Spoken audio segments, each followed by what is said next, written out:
Before the darkness takes over, let's make a pact, seal our agreement with a like, and subscribe to summon the next nightmare. I have silenced the world for you. No interruptions after minute 15. Just you, the rain, and the story. In return, leave a sign of life. Tell me where you are watching from and what time it is in your world. Lock the door, and let's begin.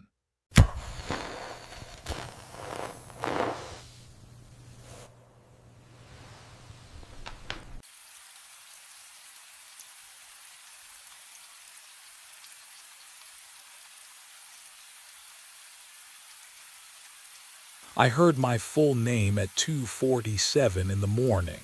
Not Kyle, not Hey Man, Kyle Andrew Mercer, whispered through the monitors like someone stood inches from microphone 3. I froze. My coffee had gone cold hours ago, and the booth smelled like stale air and circuit boards. Studio B sprawled beyond the glass, empty. Every shadow exactly where it should be. I rewound the feed. My fingers felt numb on the mixing board, that particular cold that comes from being awake too long in a room without windows. The waveform spiked at 2:47. I isolated the audio and hit play. Kyle Andrew Mercer. The voice was barely there. A breath shaped into syllables, but it knew my name, my full name. I leaned closer to the monitors, and the hum of the equipment seemed louder than it should be, vibrating against my sternum. I played it again.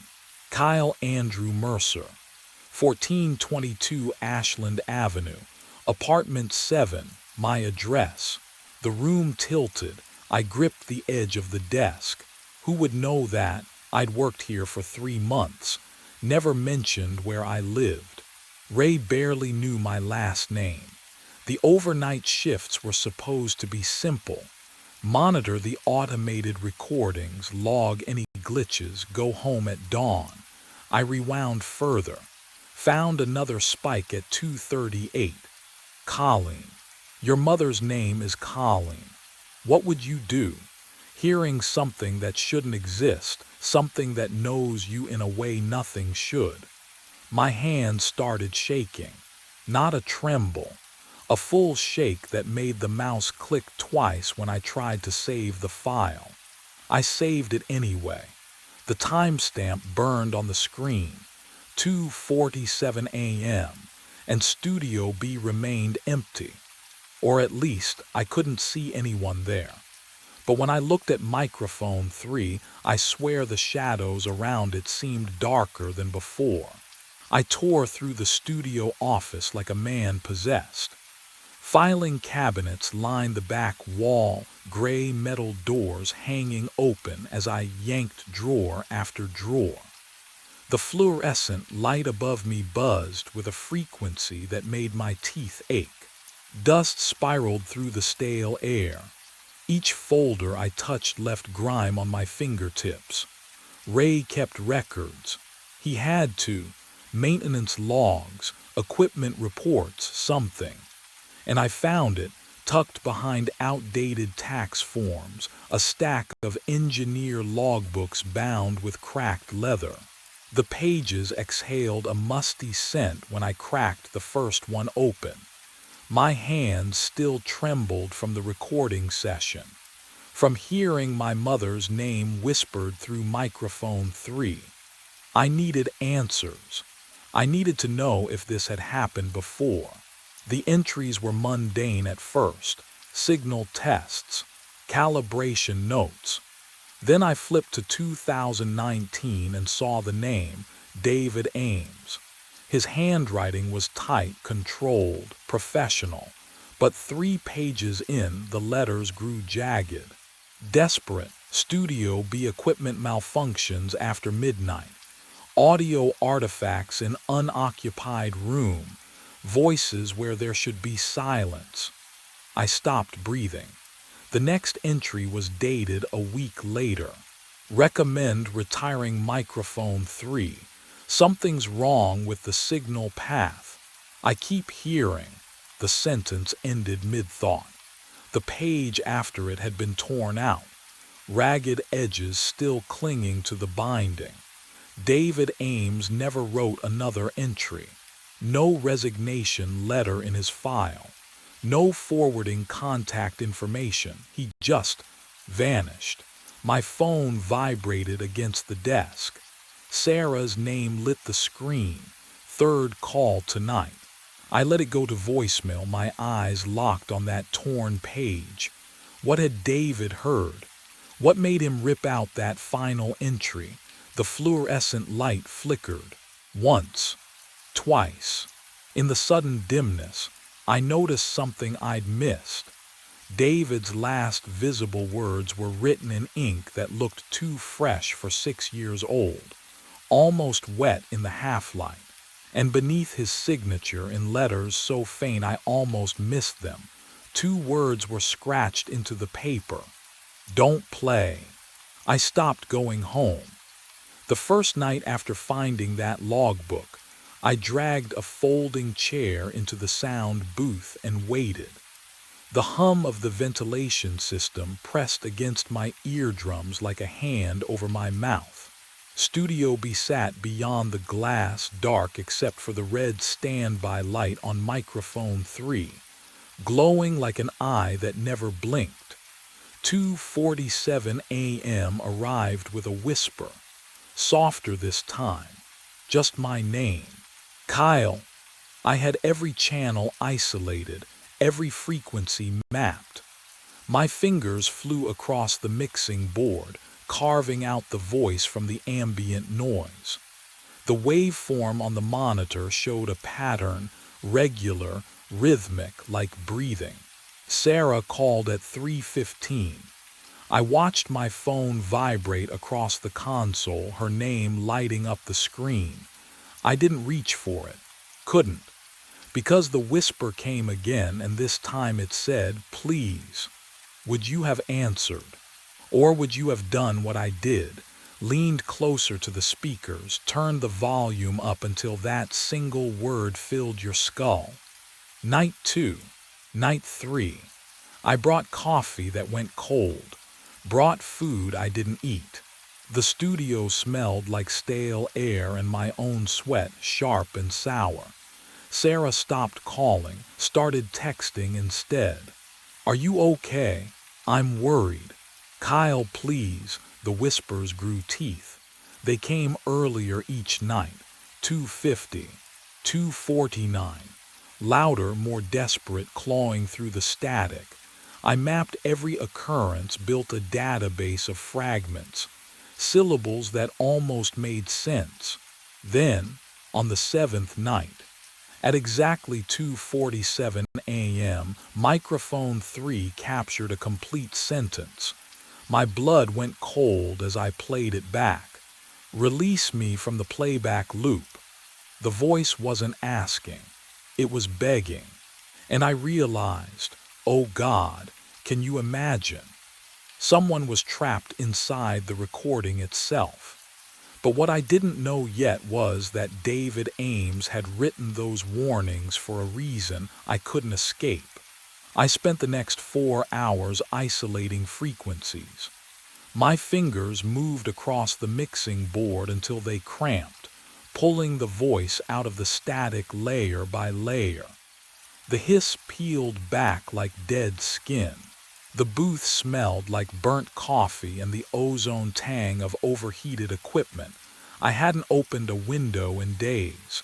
At 5:30 a.m., the voice came through clean. "My name is David Ames."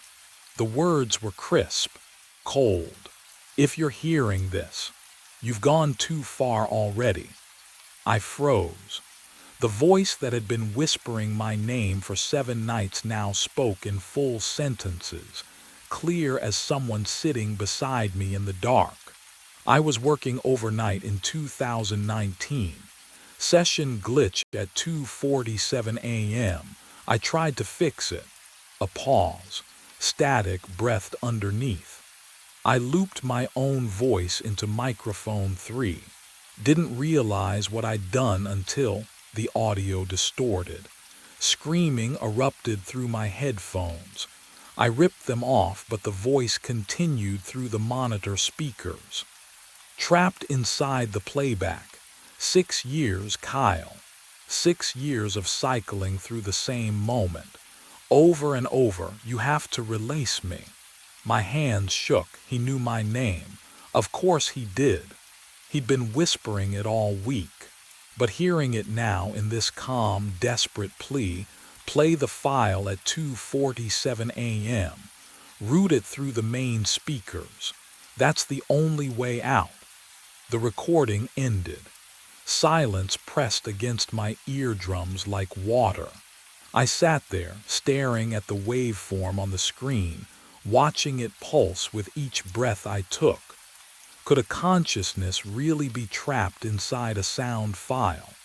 What would you do if someone begged you for help from inside a machine? I should have walked away. Called Ray, called Sarah, hell, called anyone. But I didn't. Something in David's voice hooked into my chest, a loneliness that mirrored my own. I thought about him cycling through that same instant for 6 years while the world moved on without him, while people forgot, while his warnings in the logbook gathered dust. I queued the file for 2:47 a.m. The timestamp glowed green on my monitor. 20 hours and 17 minutes until playback. I leaned back in my chair and the leather creaked in a way that sounded almost wrong, too wet, too organic. My phone buzzed.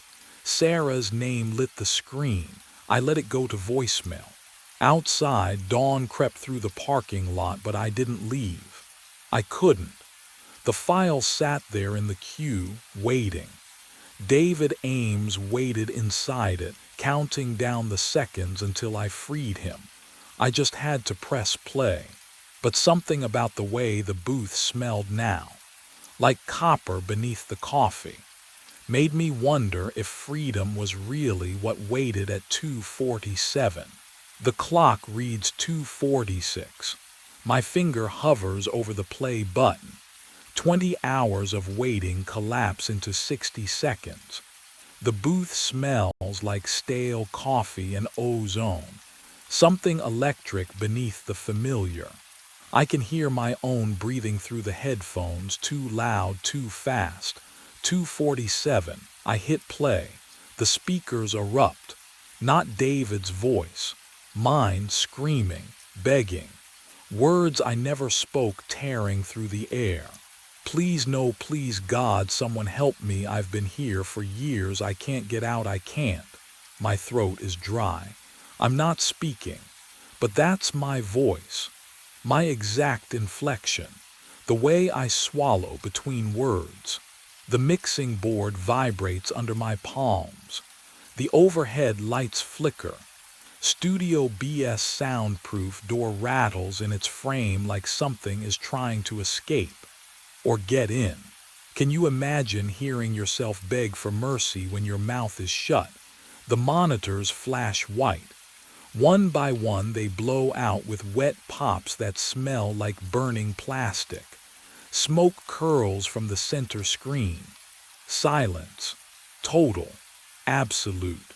The kind of quiet that presses against your eardrums. Then, footsteps. Soft. Deliberate. Coming from inside Studio B, I press my face against the booth window. The glass is ice cold despite the summer heat. Through the dim emergency lighting, I see a figure standing at microphone 3. Same height as me. Same build. The air around it shimmers like heat waves over asphalt. My hand finds the window. Breath fogs the glass. The figure turns. Oh, it's wearing my face. It started walking toward me.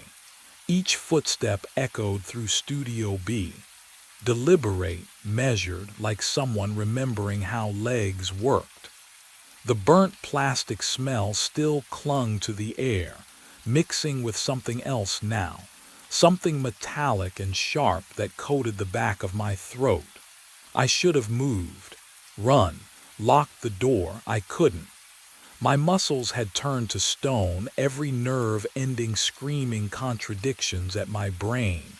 That was my face crossing the studio floor, my gait, my height, the way my left shoulder dipped slightly when I walked, a habit from years of hunching over mixing boards. The double reached the booth window. It stopped inches from the glass, head tilted at an angle that felt wrong. Too far, too curious. Like it was studying me, learning me. I watched its chest rise and fall, breathing in perfect sync with mine. When I exhaled, it exhaled. When my heart hammered against my ribs, I swear I could see its pulse jump in its throat. Then it raised its right hand, pressed it flat against the glass. The cold hit me first, a shock of winter air that shouldn't exist in the temperature-controlled booth. I looked down at my own right hand, still gripping the edge of the mixing board, knuckles white. But on the glass, oh God, on the glass, a handprint appeared on my side.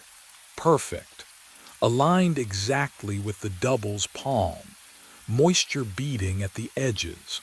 The whorls of fingerprints I'd know anywhere because I'd seen them every day of my 28 years. I hadn't moved my hand. The realization crawled up my spine like ice water. Have you ever felt your body betray you? Felt yourself somewhere you shouldn't be? I was looking through the glass, but I wasn't on the right side anymore. Somehow, impossibly, I was inside. Trapped in the audio system, the playback loop, the recording that had screamed my future in my own voice. The double was free. And then, the door handle turned, metal grinding against metal. The booth door, the one I'd locked hours ago, swung open on hinges that suddenly refused to squeak.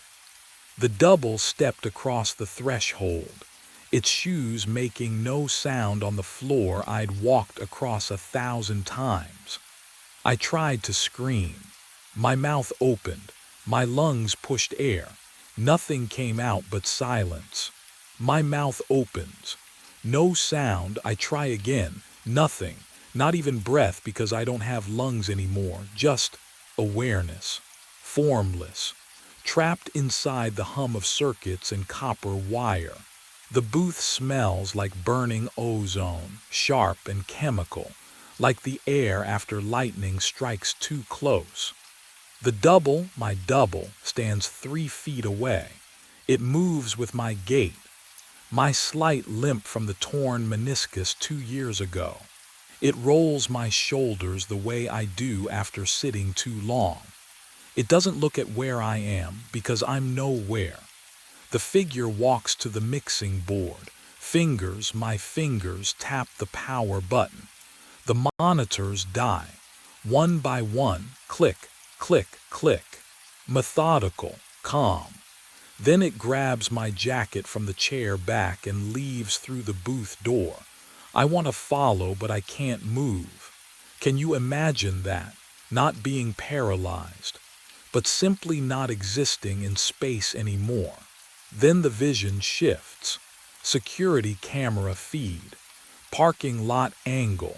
Grainy green night vision glow. I'm seeing through the studio's surveillance system. Somehow. The double walks across wet asphalt, rain catching in the overhead light, and unlocks my Honda with my key fob. The brake lights flare red. The engine turns over. My car pulls out of the lot at 2:51 a.m. Gone. The feed cuts to black. I'm alone in the static, and then I feel it. The pull, backward through time like a fishing line reeling in. The booth reassembles around me, not as a place I can touch, but as data I perceive. The timestamp in the corner of the dead monitor reads 2:47 a.m. It repeats. 2:47 a.m. I watch myself, the real me, the old me, sit at the mixing board. I watch my hands cue the isolated file. I watch my finger hover over play. Then the explosion of sound, the shake, the silence. 2:47 a.m. Again. The same 4 minutes. Over and over. I'm caught in the playback loop, experiencing my own displacement on infinite repeat, and the worst part is that I remember every single cycle. They don't overwrite each other. They stack, layer upon layer of the same terror. How long has it been? Hours, days. I try to surface, to push against the current. Something gives. I feel pressure, not physical, but vibrational, frequency-based. I force myself toward the microphone input. Toward microphone 3 in Studio B I surface, gasping. But I'm not breathing. I'm pulsing through the diaphragm, vibrating the air itself. And for one brief second I exist as sound instead of silence. Then the loop catches me again and drags me back under. But I'd felt it. The edge. The possibility of reaching whoever comes next. The question was whether they'd listen, or whether they'd make the same mistake I did.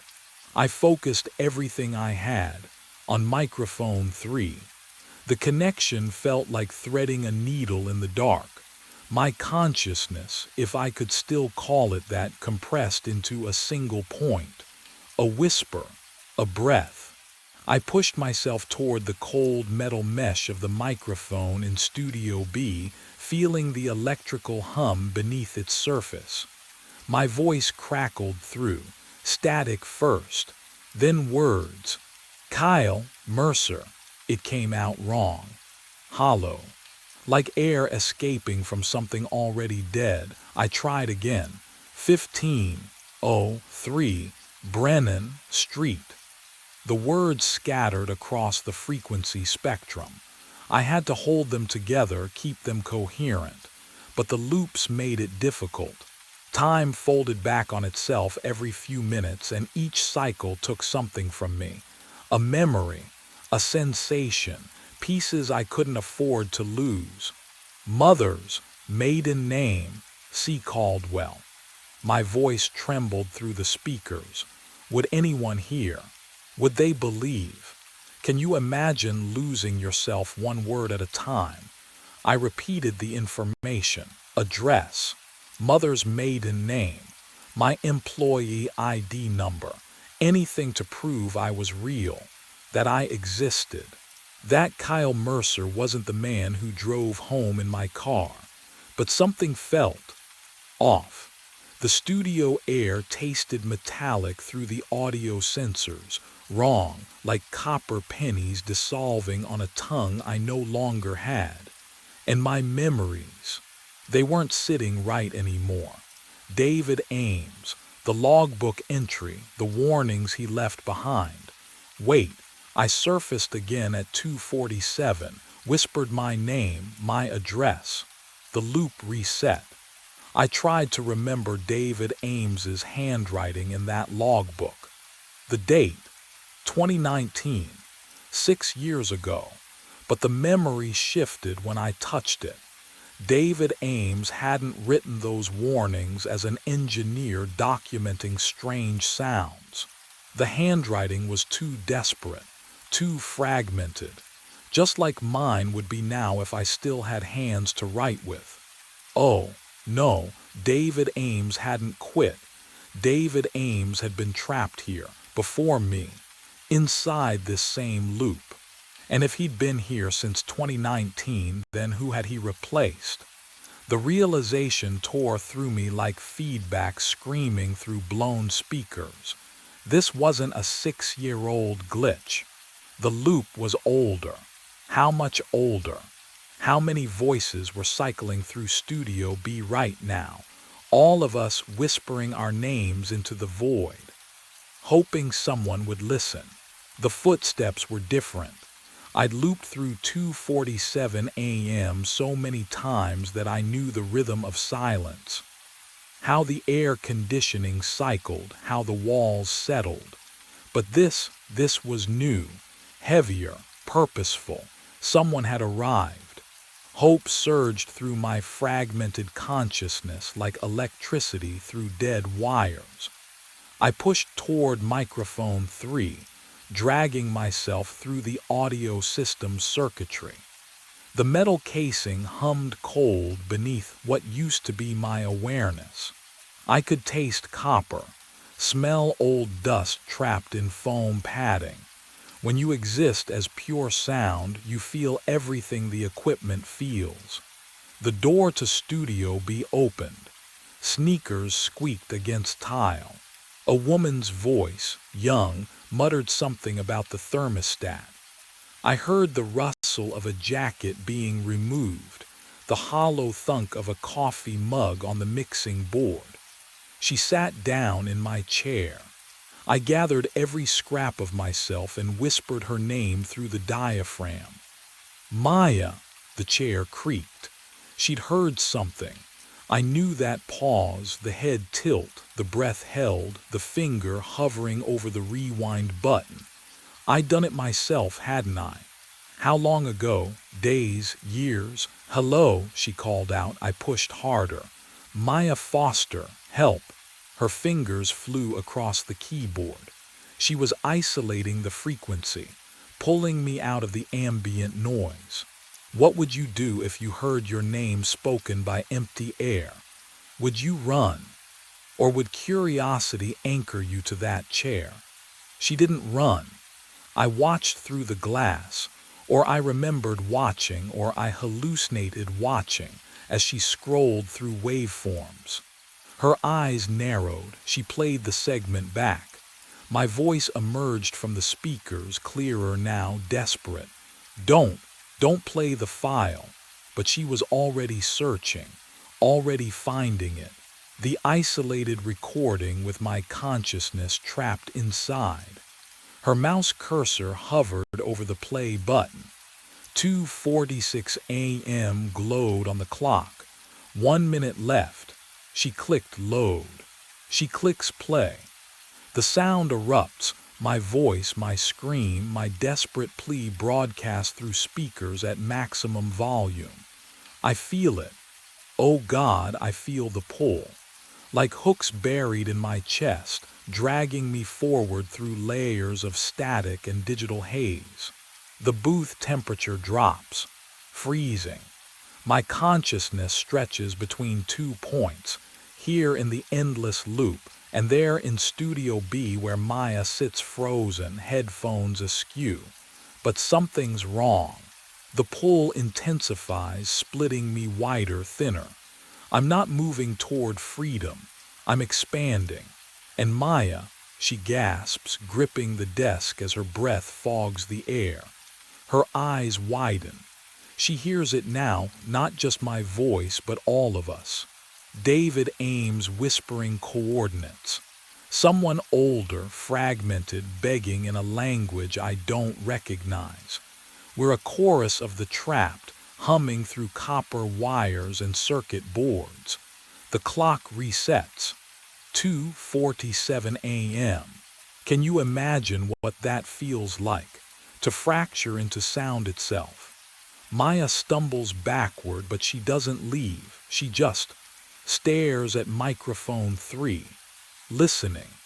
Somewhere beyond these walls, my doppelganger wakes in my bed, my apartment, my life, Sarah's warmth beside him. He'll brush his teeth with my toothbrush, drive my car, live, and I'll surface again next week, next month, whispering names to the next curious engineer who works the graveyard shift. Studio B hums, the loop tightens. We wait in the frequency between silence and sound, trapped in the 2:47 that never ends. Something speaks through welded steel. 4:32 in the morning. I'm standing in section D corridor, dosimeter clipped to my belt, and it's clicking. faster than it should. The door in front of me is sealed, thick steel, crude welds running like scars across the seams. Warning placards faded to ghosts of themselves. The voice comes again, rough, wet, like something speaking through damaged vocal cords. Don't open it. My hand hovers near the handle. There is no handle, just metal, solid. Please, the voice rasps. Don't. Can you imagine standing there listening to the impossible? I pressed my palm against the cold steel, felt the faint vibration of what? Ventilation. Something deeper. My mind raced back to 6 hours earlier when none of this made sense yet. 10:47 p.m. I'd clocked in for another overnight shift at Hanford Ridge, coffee in hand, the taste already going stale on my tongue. Eastern Washington stretched dark and empty outside, but I never saw it from the control room. No windows, just banks of aging monitors casting blue light across my station. The building hummed its usual mechanical lullaby, cooling tower temperatures, radiation levels, system diagnostics scrolling past in endless rows, routine. I'd done this job for 2 months. Easiest money I'd ever made. Sit alone. Watch screens. Log readings every hour. The insomnia that ruined my marriage made me perfect for it. Rebecca used to say I loved problems more than people. Maybe she was right, but that night, something felt different. Wrong. The air smelled faintly of ozone, sharp and electric, though all readings showed normal. And Section D, a section I'd never been told to monitor, kept drawing my attention to its dormant indicator light. What I didn't know yet was that light wouldn't stay dark much longer. I forced my attention back to the monitors. Temperature readings for cooling Tower 3, pressure valves, the ordinary rhythm of a night that would end at 6 a.m. with nothing in the incident log. The ozone smell faded after 20 minutes, and I convinced myself it was the ventilation system. Nothing more. My coffee went cold in the styrofoam cup. I didn't taste it when I drank. At 1:14 a.m., the alarm tore through the silence. Not the general radiation alert. This one came from a specific sector, a piercing mechanical shriek that made my teeth ache. The control panel lit up red. Section D, radiation spike, 0.7 millisieverts and climbing. My hands moved before my brain caught up, pulling up the sector logs on screen 3. The blue glow reflected off my face as I scrolled through decades of entries.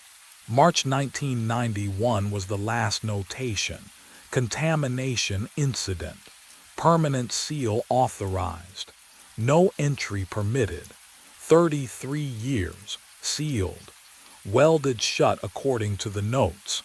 I switched to the camera feed, fingers slipping on the keys. Section D corridor filled the monitor. That long fluorescent hallway I'd walked past 100 times without thinking. The steel door sat at the end, exactly as it always had, undisturbed. The welding seams were visible even on the grainy footage, thick and crude. Nothing moved. Nothing could move. But the radiation reading kept climbing. Can you imagine sitting there, watching impossible numbers rise while the camera shows you nothing's wrong? I checked the dosimeter on my belt. Normal, the spike was localized, contained, inside a sealed room. At 1:22 a.m. the alarm stopped, just stopped. The readings dropped to baseline within seconds, as if someone had flipped a switch. I logged it as equipment malfunction. Typed the words with steady hands. The keyboard was warm under my fingers, warmer than it should have been. And in the sudden silence I heard it, a sound from down the corridor, metal groaning once, then nothing. I'd rewound the archive to March. Third night back and I couldn't leave it alone. The groaning from Section D had faded by dawn 2 shifts ago, but the timestamp in the alarm log kept pulling me back. 1:14 a.m. Equipment malfunction. That's what I'd written.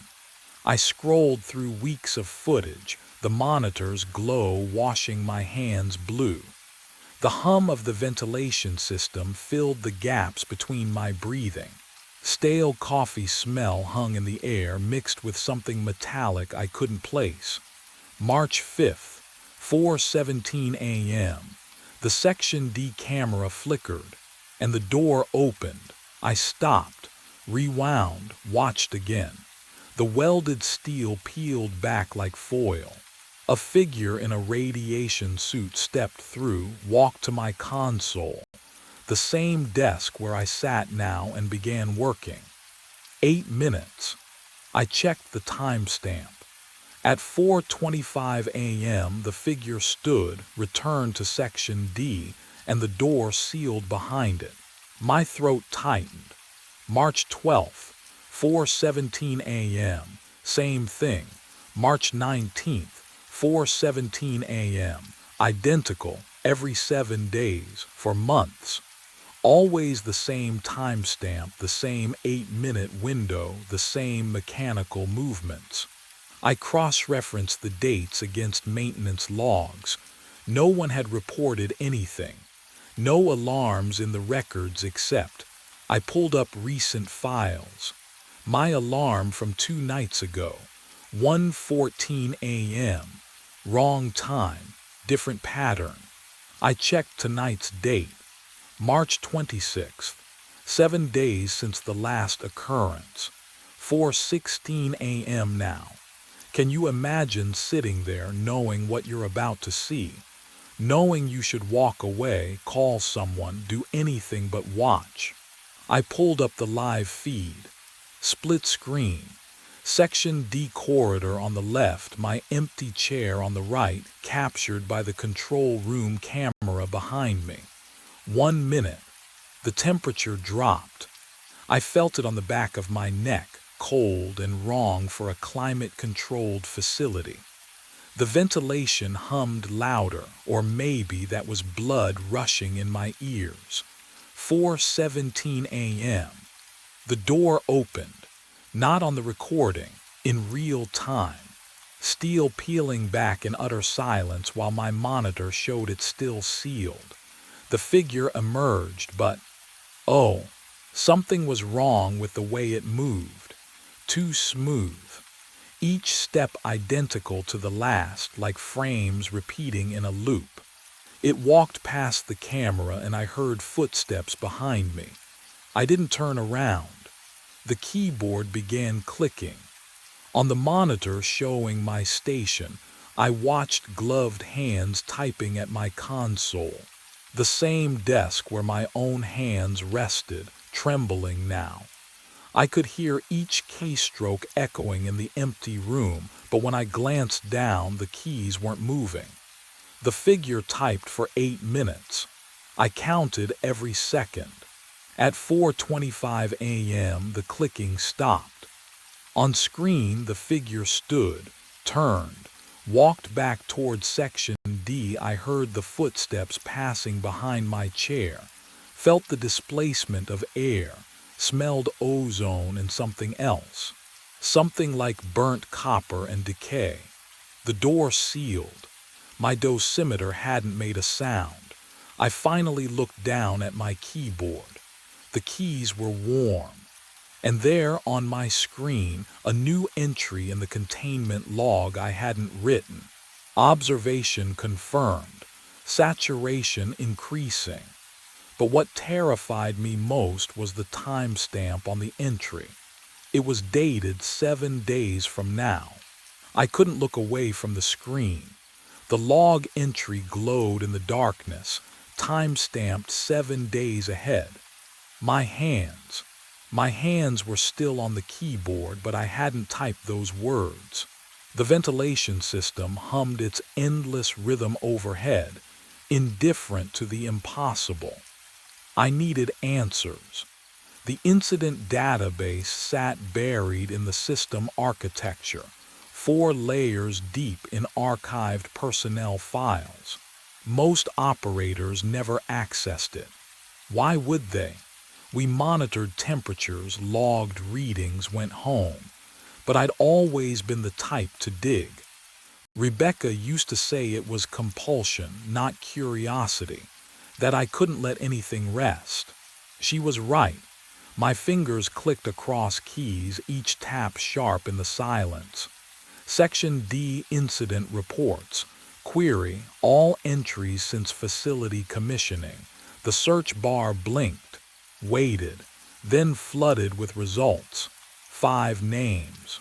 5 overnight operators, all dead. I felt the cold air from the ceiling vent wash over my neck as I opened the first file. Michael Torres, March 2003. Cause of death, acute radiation syndrome. The next line stopped my breath. Body discovered inside Section D during routine inspection. Inside. But Section D had been sealed since 1991. The welding was visible on every camera angle crude, thick beams across the frame. No one could enter.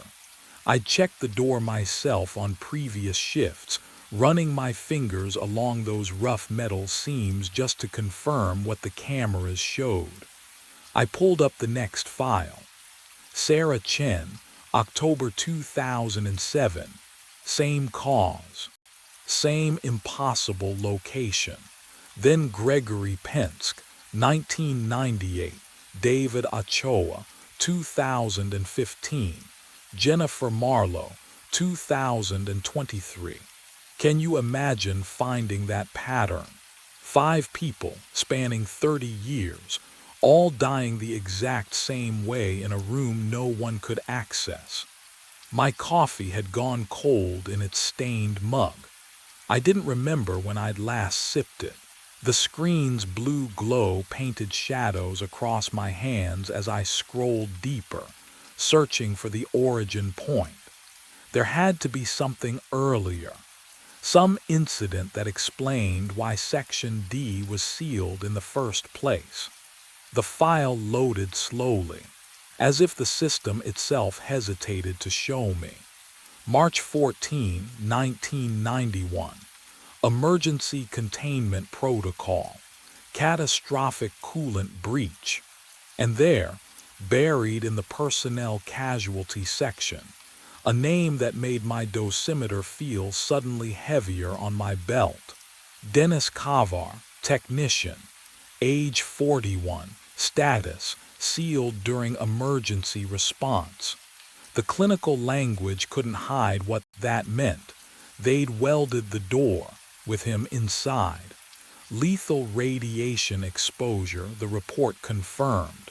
Extraction deemed impossible due to contamination levels. Time of containment, 4:17 a.m. 4:17. The exact timestamp of every alarm, every manifestation, every impossible door opening I'd watched on the archived footage. My hands were shaking now. I scrolled through Kavar's file, and the details emerged like something surfacing from deep water. He'd been conscious during the welding. Radio contact maintained for, oh God, 40 minutes after the seal. The logs included fragments of transmission, his voice degrading as the radiation cooked him from the inside. They'd listened to him die. I thought of the figure I'd seen, mechanical, precise, working at the console for exactly 8 minutes before vanishing. Was that him?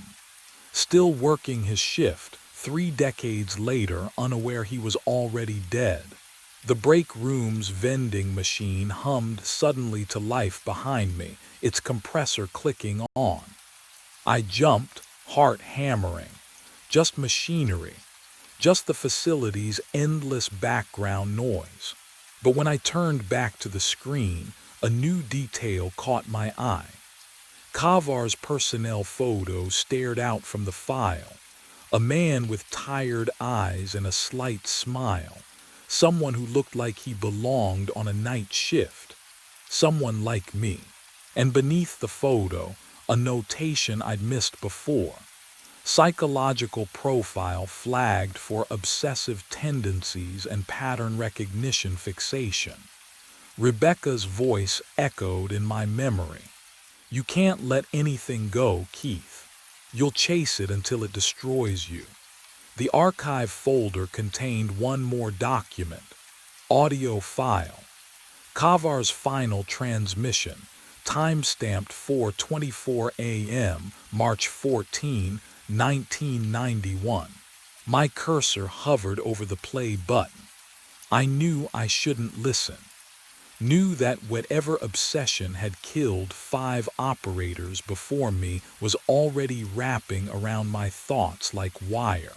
But my finger was already moving, already clicking, because that's what I do, that's what I've always done. The speaker crackled with static, and then I heard it. A voice. Rough, damaged, barely human anymore. And I realized with ice flooding my veins that I'd heard that voice before, just hours ago, warning me through the welded door, which meant whatever was happening in Section D hadn't started tonight. It had been waiting for me all along. I found Hank Bergstrom's number in the archived personnel files, scrawled in pencil beside a retirement date from 2012. My hand shook as I dialed. 3:42 a.m. Too late to call anyone. I called anyway. He answered on the first ring. You're calling about Section D. His voice crackled with static I couldn't explain. My phone was digital. Night shift operator, am I right? How did you? Because they always call. He exhaled, long and rattling. What's your name? Keith Randall. Keith. A pause. Request a transfer tomorrow. Don't ask questions, just do it. I need to know what happened to Dennis Kavar. The silence stretched so long I thought he'd hung up. Then, we welded him inside while he screamed. My coffee turned cold against my palm. Reactor went critical at 4:17 a.m. Cooling system failed. Someone had to manually override the failsafe from inside Section D. Hank's breathing grew uneven. Dennis, he volunteered, went in, stabilized it. Saved 200 lives, but the contamination, we couldn't open the door. Protocol, 1 life or 200. I tasted bile. We welded it shut while he begged us not to. Took 8 minutes to seal it properly. He was still conscious. Hank's voice cracked. Still talking to us over the radio. 40 minutes, Keith. 40 minutes before he went silent. 4:25 a.m. The ventilation hummed above me. Too loud, too regular. 5 operators since then, Hank whispered. Every single one started like you, curious, obsessive, couldn't leave it alone. Found them all inside Section D with radiation burns, door still sealed. That's impossible. That's what they all said. I should have hung up. Should have walked to my supervisor's office right then. Instead, I asked, what did they see? Whatever it was, Hank's voice dissolved into static. They followed it inside. The monitor behind me flickered. 4:16 a.m. 1 minute until the door opened. The phone clattered from my hand at 4:17 a.m. On the monitor, the Section D door swung open. Smooth. Silent. The figure emerged in its radiation suit, moving with that mechanical precision I'd watched for 3 nights. It turned toward the camera, visor reflecting fluorescent light, then disappeared from frame. I stood. My chair scraped against linoleum. This time I'd see it myself, confirm it was real, that I wasn't losing my mind like Rebecca always said I would. The corridor stretched ahead, bathed in that sick fluorescent glow. My footsteps echoed too loud against concrete. The ventilation system hummed its constant note, but underneath, was that another sound? Metal groaning? I couldn't tell anymore. Section D's door waited at the corridor's end. 30 feet. 20. 10. I reached out, palm meeting cold steel. The welded seams felt crude under my fingertips. Thick ridges of metal fused 33 years ago while a man screamed on the other side. The door was sealed, completely sealed. No hinges that could move, no mechanism that could turn. Yet on the monitor I'd watched it open. My dosimeter hung silent at my hip. No radiation, no breach. The air smelled wrong, metallic, sharp, like ozone after lightning strikes. Something made me turn. Down the corridor, through the control room window, I could see my station. The monitors glowed, and there, in my chair, the figure sat hunched over my keyboard, working my console. Its suited back blocked the screens, but I watched its helmet tilt as if reading temperature logs I'd written myself. I ran, burst through the control room door. Empty. Just humming monitors and coffee-stained logbooks. But my keyboard, oh God, when I touched the keys they were warm, still warm from someone else's hands. And on the monitor, Section D's door was sealed again, while behind me something breathed against my neck. I stood before Section D at 4:15, 2 minutes early. My fingers traced the welded seams, cold and rough beneath my touch. The faint ozone smell lingered in the corridor, had lingered since I'd first walked this hall nights ago. Or had I only noticed it now? "I know you're in there," I said to the steel. My voice sounded small, foolish. "What would you do? Speak to a sealed door in an empty facility at 4 in the morning?" But the warmth of my keyboard still haunted my fingertips. Something had touched what I'd touched. Silence answered. The ventilation hummed overhead. Then, 4:17 exactly, the typing started, keys clicking, methodical, precise. The sound came through 6 inches of steel, through welded seams that hadn't moved in 33 years. Impossible. But I heard it. Each keystroke distinct, deliberate. I knocked 3 times. Sharp raps that sent vibration up my knuckles. The typing stopped. "Don't." The voice scraped through the door like metal on bone, rough, damaged, as if the throat producing it had been ruined by screaming. "Don't watch any more." My breath caught. "Who? You're in the loop now," the voice rasped. "Hallucination, contamination, 5 others. They came looking, opened the door, found nothing but radiation." "The operators," I whispered. "The 5 who died, seeking truth."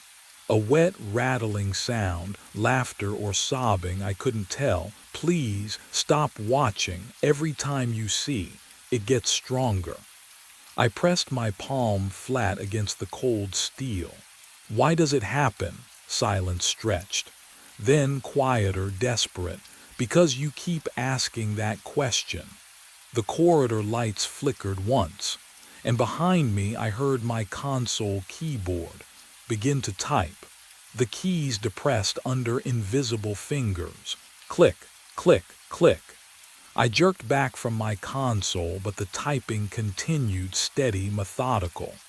The screen filled with radiation exposure logs, my logs, data I'd never accessed. Stop, I whispered. The voice from Section D crawled through the steel again. You wanted to understand. Tell me. A sound like breathing through damaged tissue. March 14, 1991, 4:17 a.m.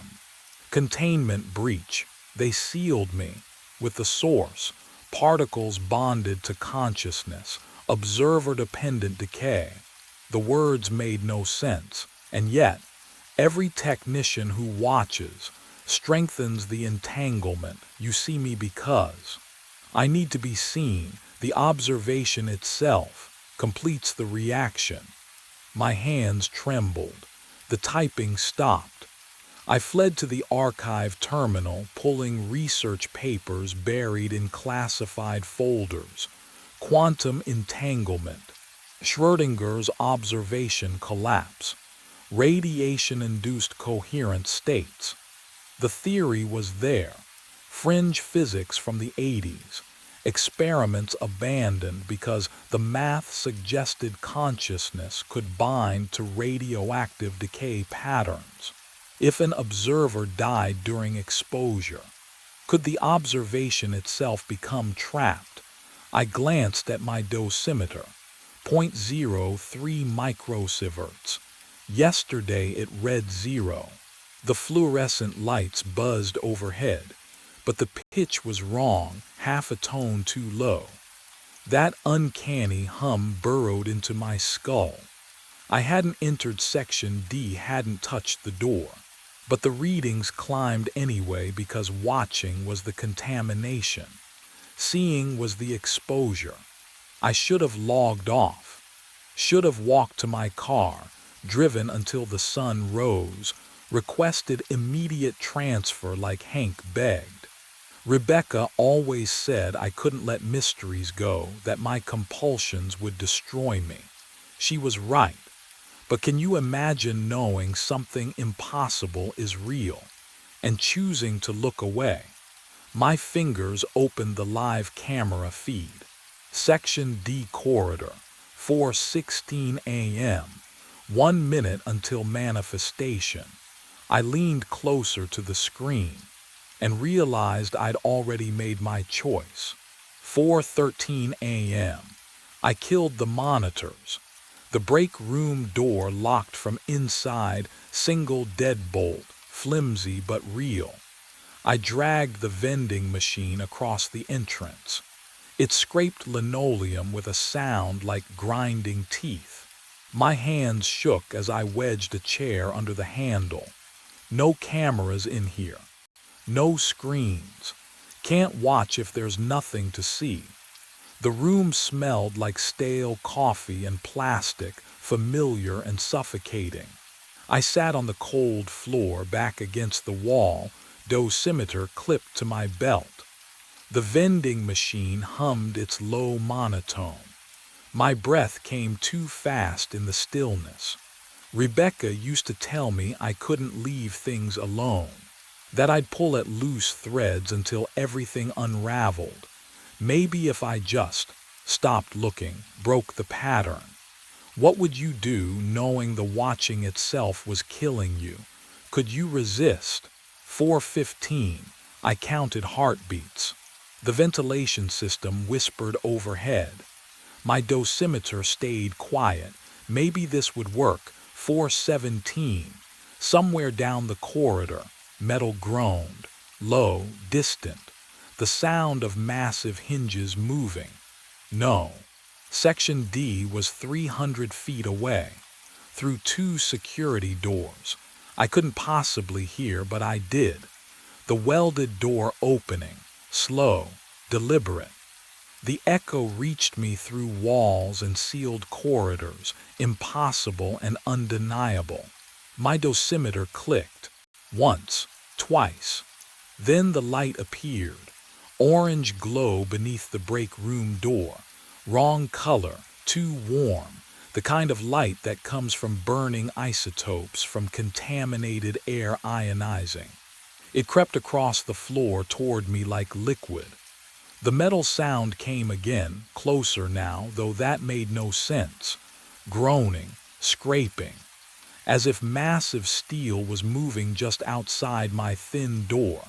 Click, click, click, click. My dosimeter accelerated. The sound filled the tiny room. The smell hit next. Burning metal, sharp and chemical. Ozone like lightning striking concrete. And underneath, decay, organic, sweet and wrong. The vending machine lurched backward. Something pushed from the other side. The door swung open. He stood in the doorway. Radiation suit yellowed with age. The visor. Oh God, the visor was fogged from inside, condensation running down like tears. But there was no face behind it. Just darkness, just absence. The figure extended one gloved hand toward me. My dosimeter screamed, a single sustained shriek. The air tasted like copper, like the moment before your skin blisters. And I understood, finally, what the others had learned too late. They found me at dawn. Morning shift said I was lying outside Section D. My dosimeter screaming, maxed out. Burns covered my hands, my face. The kind of exposure that should have killed me. The door behind me stayed sealed, welded solid, untouched for 33 years. I woke 3 days later in a hospital room that reeked of antiseptic and something underneath. Something that smelled like ozone, like burning metal. The doctors asked what happened. I told them I didn't know. And I didn't, still don't. The last thing I remember, sitting in the break room at 4:13. Then nothing. A hole where 2 hours should be. They showed me the burns, the radiation signature. Told me I was lucky. I nodded, didn't feel lucky. Management offered the desk job 6 weeks later after the skin grafts healed. Daytime hours. Climate-controlled office. No monitoring stations. No overnight shifts. I accepted. What else could I do? Can you imagine trying to explain what I half remembered? What I thought I'd seen? They'd already decided. Equipment malfunction. Accidental exposure, case closed. I filed reports, attended meetings, went home to an empty apartment every night at 5:30. For 6 months, I almost convinced myself I'd imagined it all. Then Martinez started the overnight shift. Young guy, sharp, reminded me of myself before. He came to my office on a Tuesday afternoon, logbook tucked under his arm. Asked if I knew anything about Section D. My coffee went cold in my hands. He'd logged alarms at 4:17 a.m., checked the cameras, seen something that didn't make sense. I opened my mouth to warn him, then stopped, because I understood finally. Hank had warned me. I hadn't listened. Now Martinez stood there, curiosity bright in his eyes, asking questions I'd asked. The pattern didn't break. It just found someone new to carry it forward. The voices woke me at 3 in the morning. I sat up in the narrow trailer bed, heart already racing. Laughter echoed across the 50 yards between my window and the cave mouth. Clear, distinct.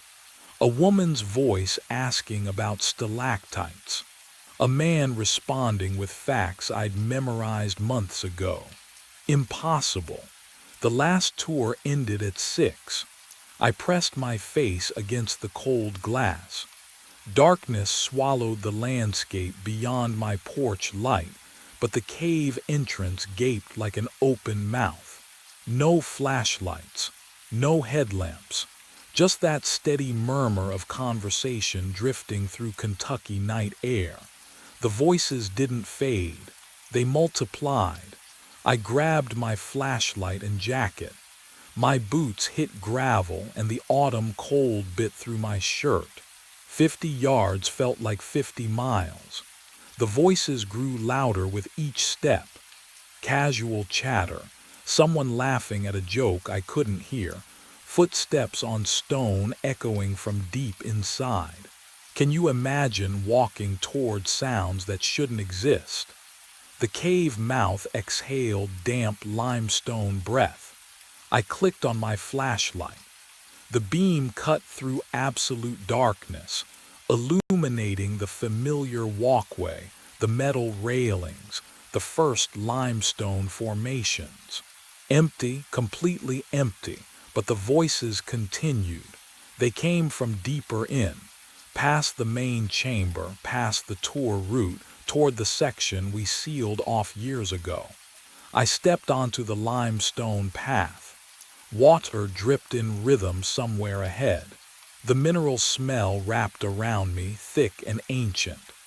Then I saw them, boot prints, fresh mud, leading down the walkway. My throat tightened. The prints were clear, recent, wet enough to gleam under my flashlight beam.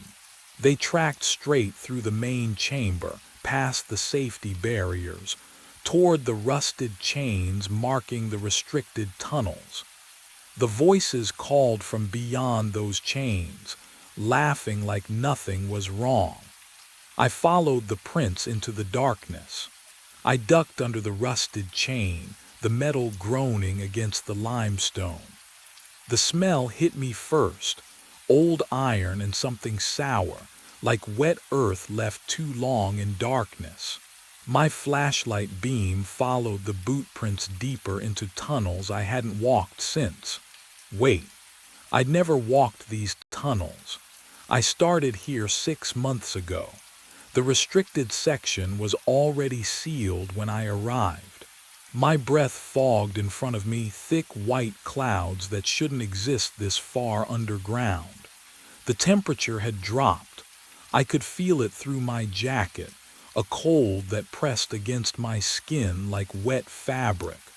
Water dripped somewhere ahead, steady, rhythmic, too rhythmic, drip, drip, drip, like a metronome counting down. The boot prints continued, tracking mud through dust that looked undisturbed for years. The contradiction made my chest tighten. I followed them around a bend where the ceiling dropped low enough to force me into a crouch. My palms scraped against limestone, gritty and damp.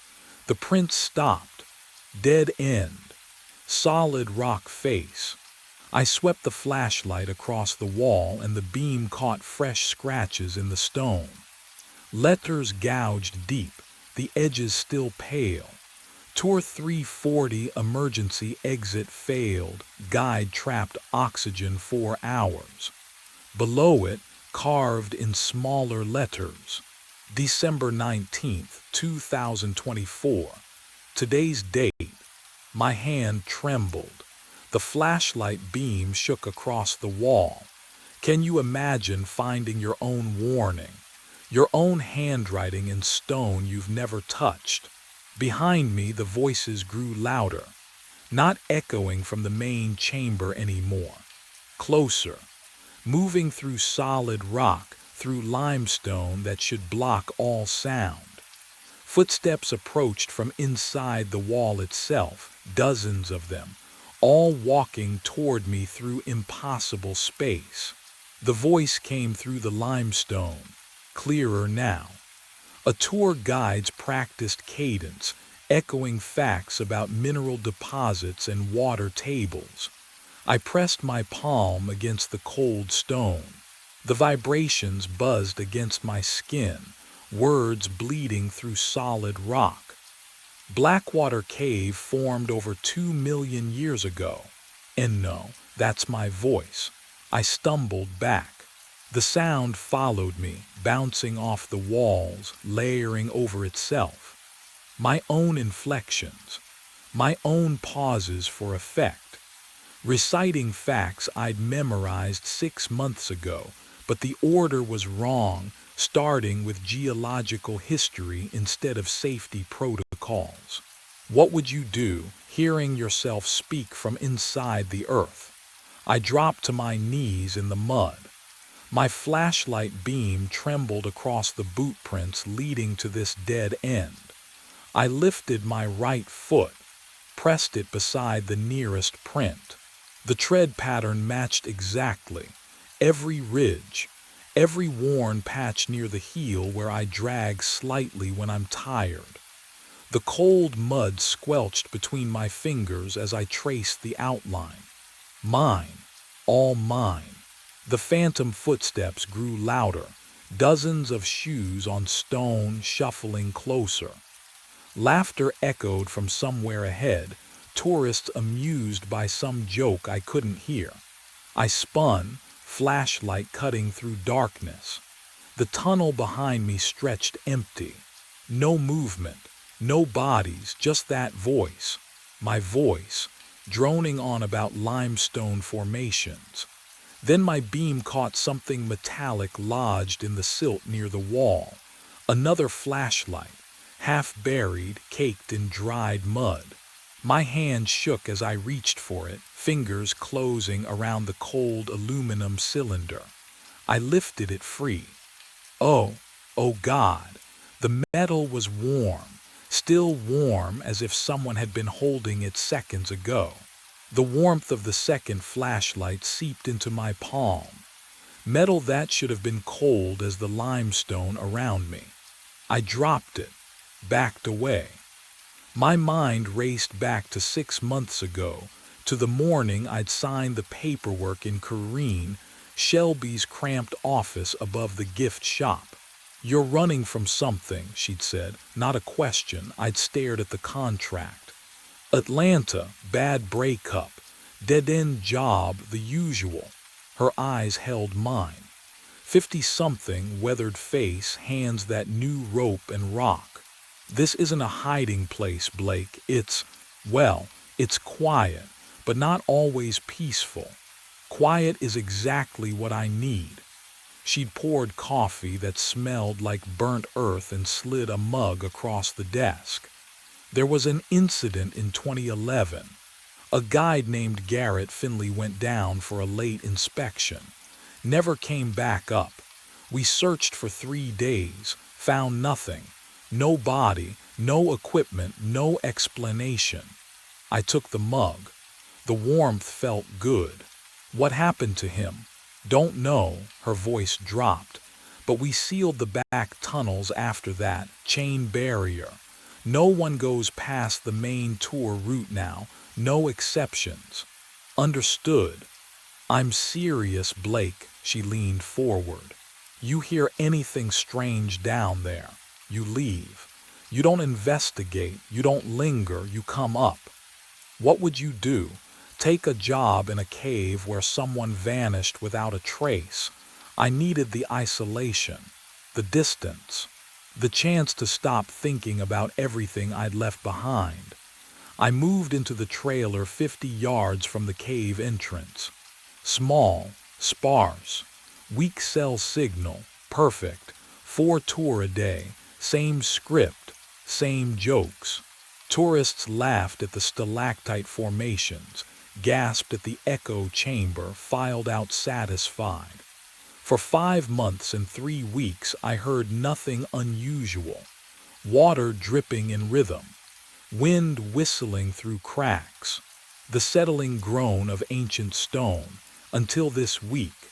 The voices started small, a whisper I convinced myself was wind, laughter I blamed on acoustic tricks, footsteps that stopped when I turned around.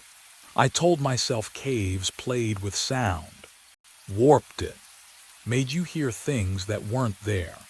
But tonight, holding that warm flashlight in the dark, I understood something Corrine had been too afraid to say.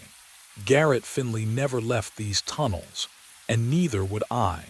I climbed out at dawn. My hands still shook from holding that impossible warmth in the darkness. Inside the trailer, I opened the park records on my laptop. The keys felt cold under my fingertips.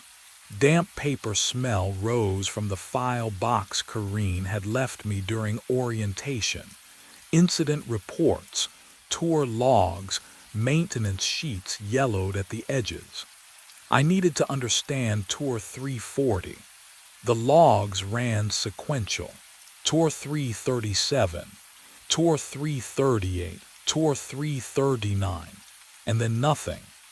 The date beside 339 matched the day Garrett Finley disappeared.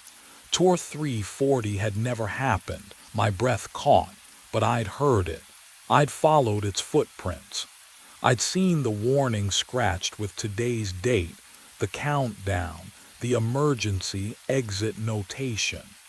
Can you imagine finding proof that something impossible exists? I searched the incident file for Garrett's name. The report was thin. Male 34 hired 8 months prior vanished during routine inspection. No body recovered. Section sealed by order of Dixon Reese. There was a photo. Oh, the room tilted. I gripped the desk. That face. Those hands. The way his shoulders hunched slightly forward like mine did after a long shift. Garrett Finley looked exactly like me, not similar, not close. Identical. My pulse hammered in my ears. 3 sharp knocks rattled the trailer door. I flinched, nearly knocking over cold coffee from yesterday. Blake, Kareen's voice, but wrong, tight with fear. I opened the door. She stood in morning mist, arms wrapped around herself despite the humidity. Her eyes locked on mine, searched my face. Her mouth opened, closed. "You," she whispered. "You look just like Garrett." The words hung between us like a held breath. Behind her, past 50 yards of wet grass, the cave mouth exhaled its endless cold into the warming air. And from somewhere deep below, I heard footsteps beginning their descent. I didn't wait for the footsteps to reach us. "I have to go," I said, pushing past Kareen toward the trailer door. The cold morning air hit my face, sharp with the smell of wet limestone and something older, something wrong. Behind me, Kareen called my name, but the sound felt muffled, like I was already underwater.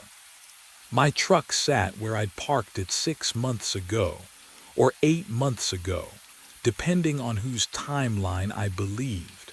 The keys shook in my hand as I jammed them into the ignition. Click, click, nothing. I tried again. The engine didn't even turn over. Battery was new. I'd checked it last week. My palms were slick against the steering wheel and I could hear my own breathing, too fast, too shallow in the confined cab. Fine. I'd walk. The access road stretched ahead, familiar gravel crunching under my boots. 20 minutes to the main highway. I'd done it before for exercise, back when I still pretended this job was temporary. The cave mouth yawned to my left as I passed, that constant 50-degree exhale brushing the back of my neck. I didn't look, I walked faster. Pine trees lined the road, their shadows stretching in the early light. I counted my steps. 400, 600. The rhythm calmed me, gave me something to focus on besides the pressure building in my chest. Like I'd forgotten to breathe properly, like the air wasn't reaching deep enough. 800 steps. The trailer appeared ahead. No, that's... I spun around. The road behind me stretched empty, gravel undisturbed except for my own footprints leading back the way I'd come. I'd been walking in a straight line. I'd felt the incline, the slight curve past the equipment shed. Can you lose 20 minutes and end up exactly where you started? I ran this time. Same trees, same shadows. The numbers in my head wouldn't stop. 2 hours, 53 minutes, counting down to something I couldn't name. I'd never started counting, but the knowledge sat in my skull like a stone, cold and absolute. The trailer door hung open. Kareen was gone. The cave pulled, not metaphorically. I felt it in my sternum, a fishhook tug toward that black mouth.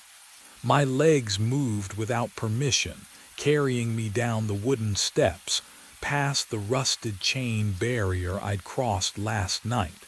The air grew thick, pressing against my eardrums. Every tunnel branched wrong. I tried the northern passage toward the old echo chamber, but the walls curved, narrowed, and deposited me at the restricted section's dead end. I tried again. Western route toward the formation they called the cathedral. The path twisted back on itself, limestone slick under my boots, and delivered me to the same scratched warning. Same muddy boot prints. Same emergency exit rusted shut. 2 hours, 38 minutes. I pressed my forehead against the cold stone, trying to remember when I'd started counting. The oxygen timer in my head ticked down with mechanical precision, each second dropping like water into an endless well. But I hadn't looked at my watch, hadn't checked the time since. Since when? The counting had always been there, and something in the darkness ahead, past the warning, past the point where my flashlight beam dissolved into nothing, something was waiting for me to run out. The figure ahead wore my jacket. I stopped. Flashlight beam shaking against wet limestone. Same olive canvas. Same frayed cuff on the left sleeve.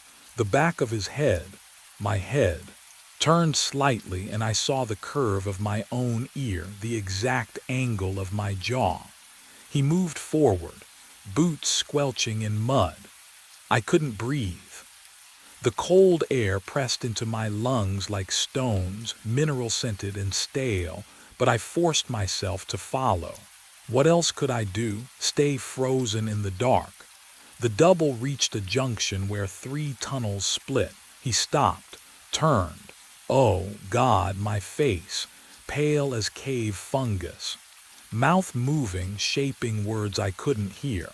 His eyes, my eyes, locked onto mine, but there was no recognition. No shock, just terror, raw and endless. His lips kept moving, forming the same silent phrase over and over. Then he pointed deeper into the left tunnel. I tried to speak. What are you? He turned and walked into solid stone, not through a passage, into the wall itself. Gone. My hand reached out, touched the limestone where he'd vanished. Solid, cold, real. Can you imagine what that feels like? Watching yourself disappear into rock. Something echoed from the left tunnel. A voice. My voice. I forced my legs to move. Every step felt wrong, like walking against current. The tunnel sloped downward, narrower now, and the voice grew clearer. Reciting.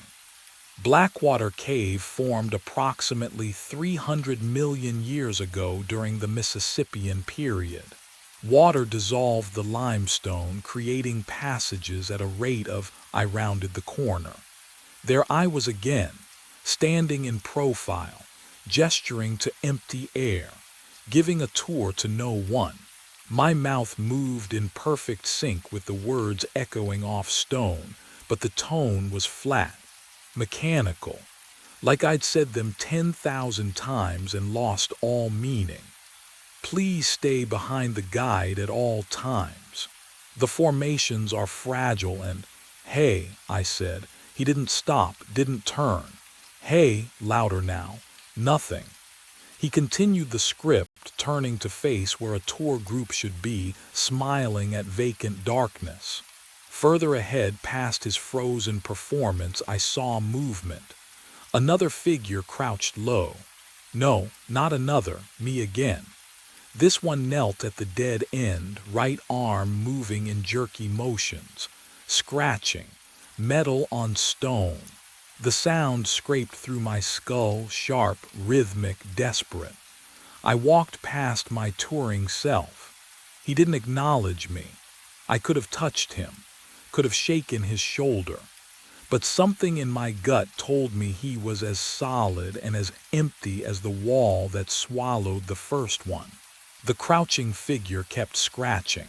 I crept closer, saw the words forming under his, under my, under our fingernails, bleeding and broken. Tour 340. Emergency exit failed. He was creating the warning I'd already found. I knelt beside him. Can you hear me? His hand never stopped, eyes fixed on the stone. Lips pressed tight, I reached out. My fingers passed through his wrist like mist. That's when I understood. They weren't ghosts, they were echoes. Moments trapped in stone, playing forever. And if they were here, still scratching, still giving tour, still pointing the way, then what was I? My hand passed through him like he wasn't there, like I wasn't there. The cold shot up my arm, not from his body, but from the stone itself. The limestone felt wrong against my palm, too smooth, too warm, as if it had been touched moments ago by something living. The smell of damp earth filled my lungs, but underneath it, something metallic, copper, blood maybe, or rust. The crouching figure kept scratching. The sound echoed in triplets, each repetition slightly delayed, like my ears couldn't decide which moment to hear. Then I remembered this, not as a memory surfacing, as something happening right now. I was scratching the warning into stone, my fingernails tearing, limestone dust bitter on my tongue. But I was also standing behind myself, watching. And I was somewhere else entirely, shaking Corinne's hand on my first day, her smile tight with something unspoken. 2011, 6 months ago, the same handshake, the same trailer, the same damp cold seeping through my jacket. Can you imagine holding two lives in your head at once? Both real, both true, both ending here in the dark. The tour guide version of me spoke through the walls, his voice, my voice, reciting stalactite formation rates. But the words layered wrong. I heard myself say 10,000 years and 6 months ago, and never all at once, syllables bleeding together like water through limestone. Oh, no, no, I'd done this before, not remembered it.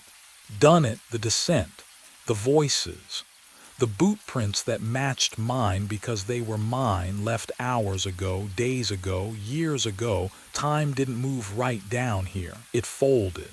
It looped. It trapped.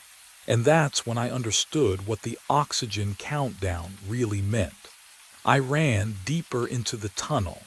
The limestone pressed close, cold and damp against my shoulders. My flashlight beam jerked wildly. But I didn't need it anymore. I knew where I was going, had always known. The emergency exit waited at the far end, rusted and sealed, the door Garrett clawed at in 2011. The door I clawed at 6 months ago. The door I'm clawing at now. My fingernails scraped metal. Orange rust flaked away, tasting like old blood in the air. The handle wouldn't budge. I threw my weight against it. Nothing. The hinges had fused solid, corroded by time and cave moisture into a single, immovable slab. Help, my voice cracked. Someone, please. But you know who was coming, don't you? Behind me, footsteps echoed, not one set, dozens. I turned, flashlight shaking in my grip. They filled the tunnel, all of me. Some wore my jacket from today. Others had clothing I didn't recognize but somehow remembered buying. One was bleeding from a head wound I'd never received. Another clutched a flashlight with a dead battery. They moved in unison, faces slack, mouths opening.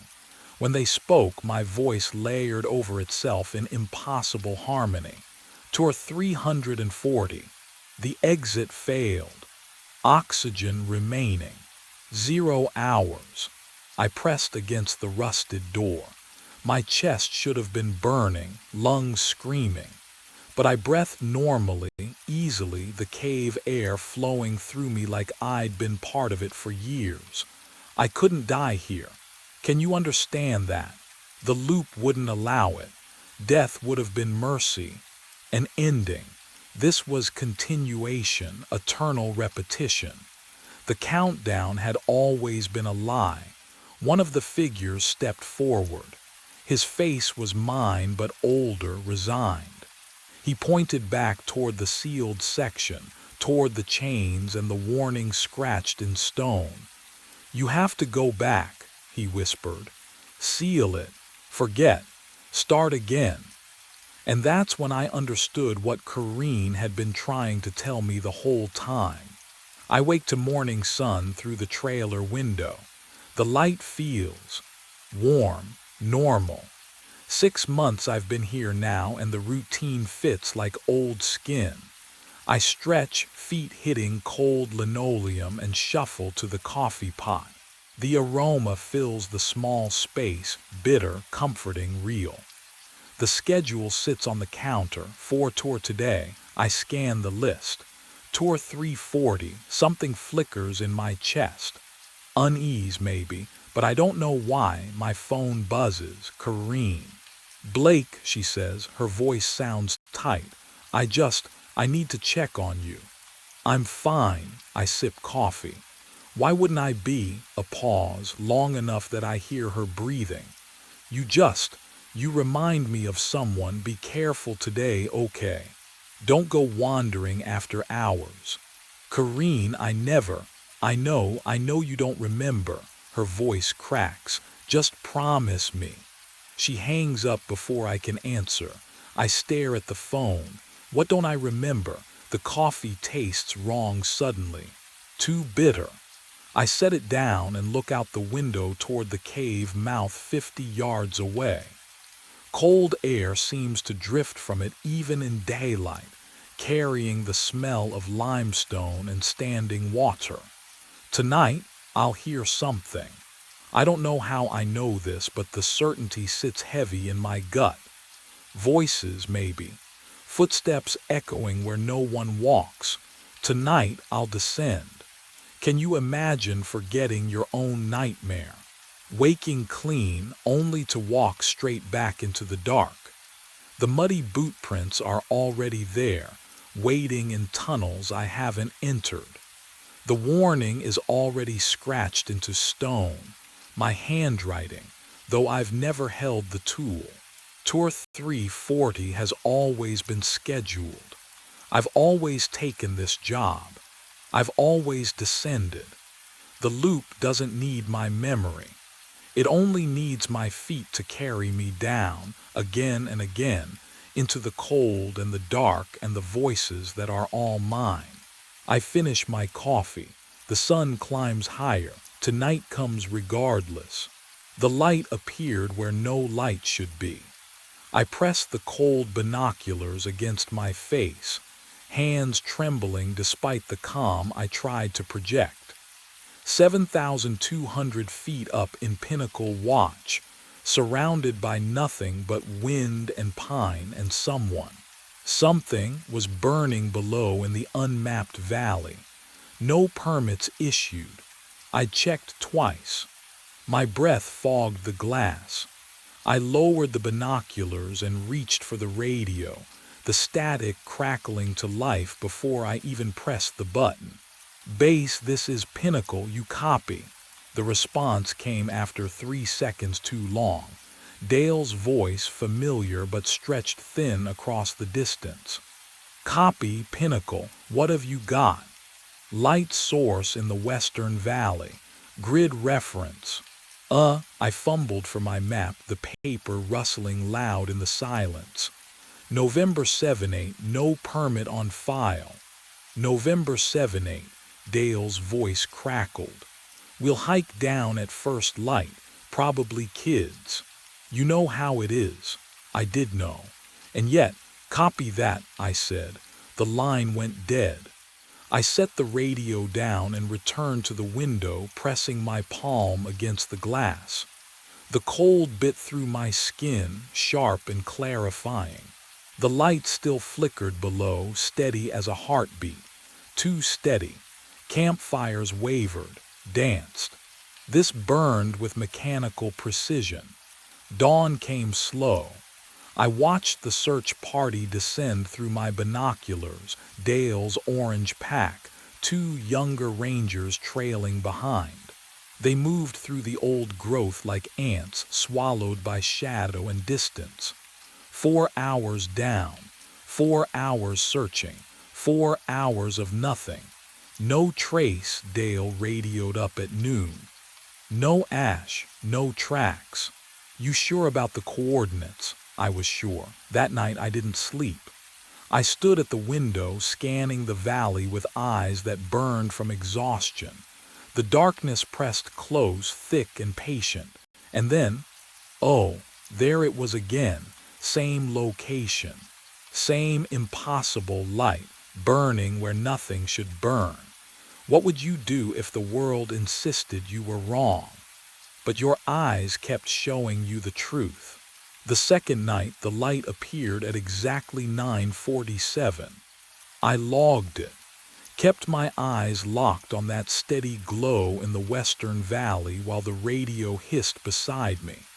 White noise, static washing through the cabin like tide. Then the light flickered, and the static spiked, a sharp burst of interference that made me wince. The light steadied. The static dropped back to baseline. Coincidence? Had to be. But the third night, 9:47 again, the pattern repeated. Flicker, static surge.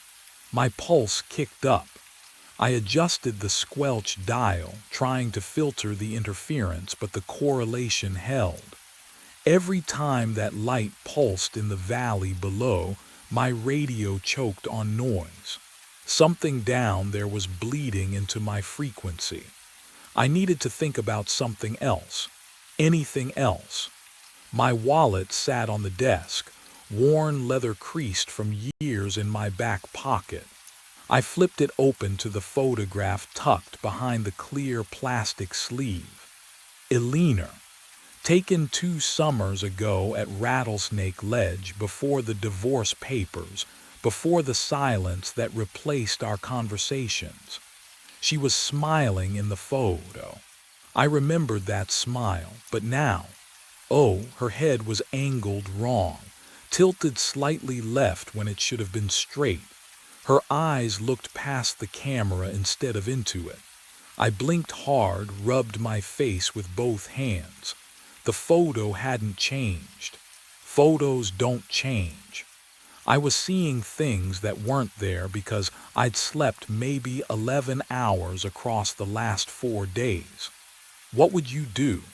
Stare at a picture until your memory warps it into something unfamiliar. That's what isolation does. It rots your certainty from the inside. The fourth night came, 9:47. The light appeared on schedule, mechanical and patient. The static crackled in harmony. I didn't touch the radio this time, just watched. My coffee had gone cold hours ago, a thin skin forming on the surface. The cabin smelled like stale grounds and the metallic bite of oncoming weather. By the 5th night, I'd stopped questioning whether the light was real. I started questioning whether I was. My hands trembled as I wrote the log entry. The ink smeared. Outside, the wind had died completely, the forest holding its breath. I glanced at Aline's photograph one more time before closing the wallet. Her smile had turned away from the camera entirely. And somewhere far below in the darkness, the light burned on, waiting for me to understand what it wanted. I waited until dusk. The high-power binoculars felt cold against my palms, metal casing slick with condensation. I braced them against the window frame to steady my hands. 5 nights of watching had taught me patience, but not calm. 9:47. The light flickered on. I adjusted the focus wheel. Click, click. The valley floor swam into clarity, trees sharpening into individual branches, shadows pooling between trunks. The light source sat exactly where it had always been, unwavering in the darkness. I twisted the wheel one more increment, and there it was. A fire lookout tower. My breath caught. Not a cabin, not a campfire, a tower. The structure rose from the valley floor like a mirror image pulled from my own reflection. Same Forest Service green paint. Same observation windows wrapping the cabin. Same weathered stairs spiraling down through skeletal support beams. Impossible. I lowered the binoculars, blinked hard, looked again, still there. My hands shook as I pulled the topographical maps from the filing cabinet. The musty smell of old paper filled the cabin as I spread them across the desk. I traced every contour line, every elevation marker, every trail notation. The valley below was marked as unmapped terrain, old-growth forest, no structures, no tower. I checked the construction logs, maintenance records, radio frequencies assigned to Forest Service stations within 50 miles. Nothing. No permits. No reports. No mention of a second lookout in this sector. But I could see it through the glass, standing where nothing should exist. What would you do? Would you trust the maps? Or your own eyes? I pressed my forehead against the cold window and stared down at my impossible twin, burning its light into the gathering dark. Tomorrow I would have to go down there. I left at first light. No radio call to Dale. No logged route plan. Protocol demanded I stay at my station, but the tower below had burned through 5 nights of surveillance, and documentation wouldn't explain what my eyes had already confirmed. The descent started easy. Switchbacks I'd memorized during fire season, granite outcrops marking elevation drops. My boots found purchase on familiar trail. Then the trail ended. I pushed into old growth where no path existed, and the forest swallowed sound like water absorbing ink. My breathing should have echoed. It didn't. The snap of a branch under my weight produced only muffled pressure against my eardrums, as if the air itself had thickened into something that refused to carry vibration. Fog clung to the undergrowth, cold and stationary, defying even the slight morning breeze that should have moved through these elevation bands. The temperature dropped with each step, not the gradual cooling of descending altitude, but sudden, localized cold that raised goosebumps along my forearms despite my jacket. I tasted metal on my tongue, copper and ozone, the flavor of old batteries corroding in a drawer. Would you keep walking, knowing something fundamental had shifted, that the forest no longer obeyed the rules you'd learned across 5 years of rangering? I kept walking. 4 hours dissolved into timeless trudging. My watch hand seemed to stutter between minute marks. The compass needle drifted lazily, never quite settling on magnetic north. But the tower grew closer with each labored step, rising through the canopy like a monument to my own deteriorating certainty. Then I stood at its base, neck craned upward and my breath caught. The structure mirrored my station exactly. Same weathered planks, same Forest Service green paint faded to sage along the southern exposure. Same rusted hinges on the observation shutters. But the wood grain, oh, the wood grain ran backwards. Every knot, every crack, every age ring flowed in perfect reverse of what physics allowed. The stairs waited. 63 steps. I knew the count without climbing because I climbed 63 steps every day to reach my own cabin. My hand gripped the railing, ice cold despite the morning sun now filtering through fog, and the wood groaned under my weight. Creak, creak, creak.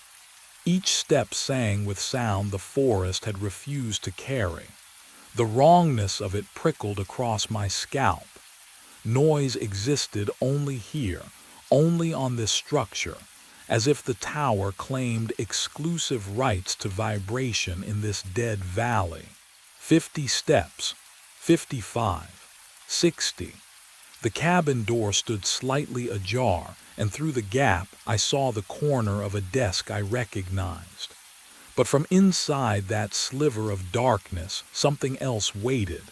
The faint scent of coffee I'd brewed 4 hours ago, 1,500 vertical feet above me, in a tower that should have been the only one for 20 miles. I reached for the door and heard breathing that wasn't mine. I pushed the door open. The breathing stopped. The cabin was empty, but occupied. That metallic scent hung heavier here, coating the back of my throat like old pennies. Every object sat exactly where mine did, 7,000 feet above. The desk faced the same western window. The propane heater squatted in the same corner. Even the coffee mug rested on the same warped plank, brown ring staining the wood. I stepped inside. The floor groaned, wrong pitch, half a note too low. My desk, my chair, my radio mounted on the wall, call numbers matching. The dials were set to Dale's frequency. I touched the mug, still warm. My hand jerked back. The coffee inside steamed faintly, surface tension unbroken. Someone had poured this minutes ago. But the cabin stretched empty around me, silent except for my own ragged breathing. The log book sat open on the desk. I knew that binding. Forest Service issue, olive drab canvas, corners reinforced with brass. I'd filled 3 of them over the years. This one looked newer, pages still crisp, but the handwriting. Oh, no, my handwriting. The cramped capitals I used for dates. The way my capital R looped too far left. Entry after entry marching down pages in ink I recognized from my own pen. March 15th. Clear skies. Patrol route Alpha complete. No smoke. I'd never written those words. March 15th I'd been at my tower, the real one, documenting the same clear skies in my own log book. My fingers trembled as I turned pages. April 9th, May 22nd, June 3rd, all in my hand, all impossible. The dates stretched back exactly 6 months, and the final entry written this morning read, "If you are reading this, you have 4 hours before you become me." My fingers found the last page. The paper felt colder than the rest. Wrong somehow, like it had been touched by frozen hands. Day 180, the entry began. My own handwriting, but the letters pressed deeper into the page. Desperate, still seeing the fake tower. The ink had smudged in one corner, a thumbprint I recognized. Mine. Every 6 months I've watched it burn through the night. Today I hiked to it. The metallic smell in the air grew sharper. I could taste copper on my tongue, found myself inside. My chest tightened. The words blurred, then refocused. This is my last entry before I disappear. If you are reading this, you are me. You hiked to your own tower. The cabin creaked. Just the wind, I told myself, just settling wood, but the sound came from inside, not outside. A floorboard compressed under weight I couldn't see. The final sentence waited at the bottom of the page. Look behind you. 2 words. 3 syllables. They shouldn't have had power. But my hands started shaking so hard the logbook rattled against the desk. What would you do? If your own handwriting commanded you to turn around in an impossible place, would you obey? I didn't want to, oh God. I didn't want to, but my body moved anyway. Muscles overriding terror. My neck rotated, slow, mechanical, like something else controlled the motion. My shoulders followed. The room spun into view degree by degree. The doorway came into focus. My breath stopped, not because I couldn't breathe, because something in my lungs forgot how. The air turned solid in my throat, trapped, burning. My heart hammered once, twice, then nothing. Just silence and the shape standing in the frame, watching me with eyes I knew better than my own. I was staring at myself. The man in the doorway had my jaw, my cheekbones, my build beneath the weathered Park Service jacket. But his face, oh God, his face. Deep lines carved through skin turned leathery by sun and isolation. Gray threaded through hair I still kept dark. His hands, scarred, liver-spotted, trembling, clutched the same log book I just read. Those hands told me everything. He stepped inside. The floorboards creaked under boots I recognized. The left heel worn on the outside edge just like mine. The metallic smell of the valley clung to him, mixed with old paper and wood smoke. You're wondering if this is real.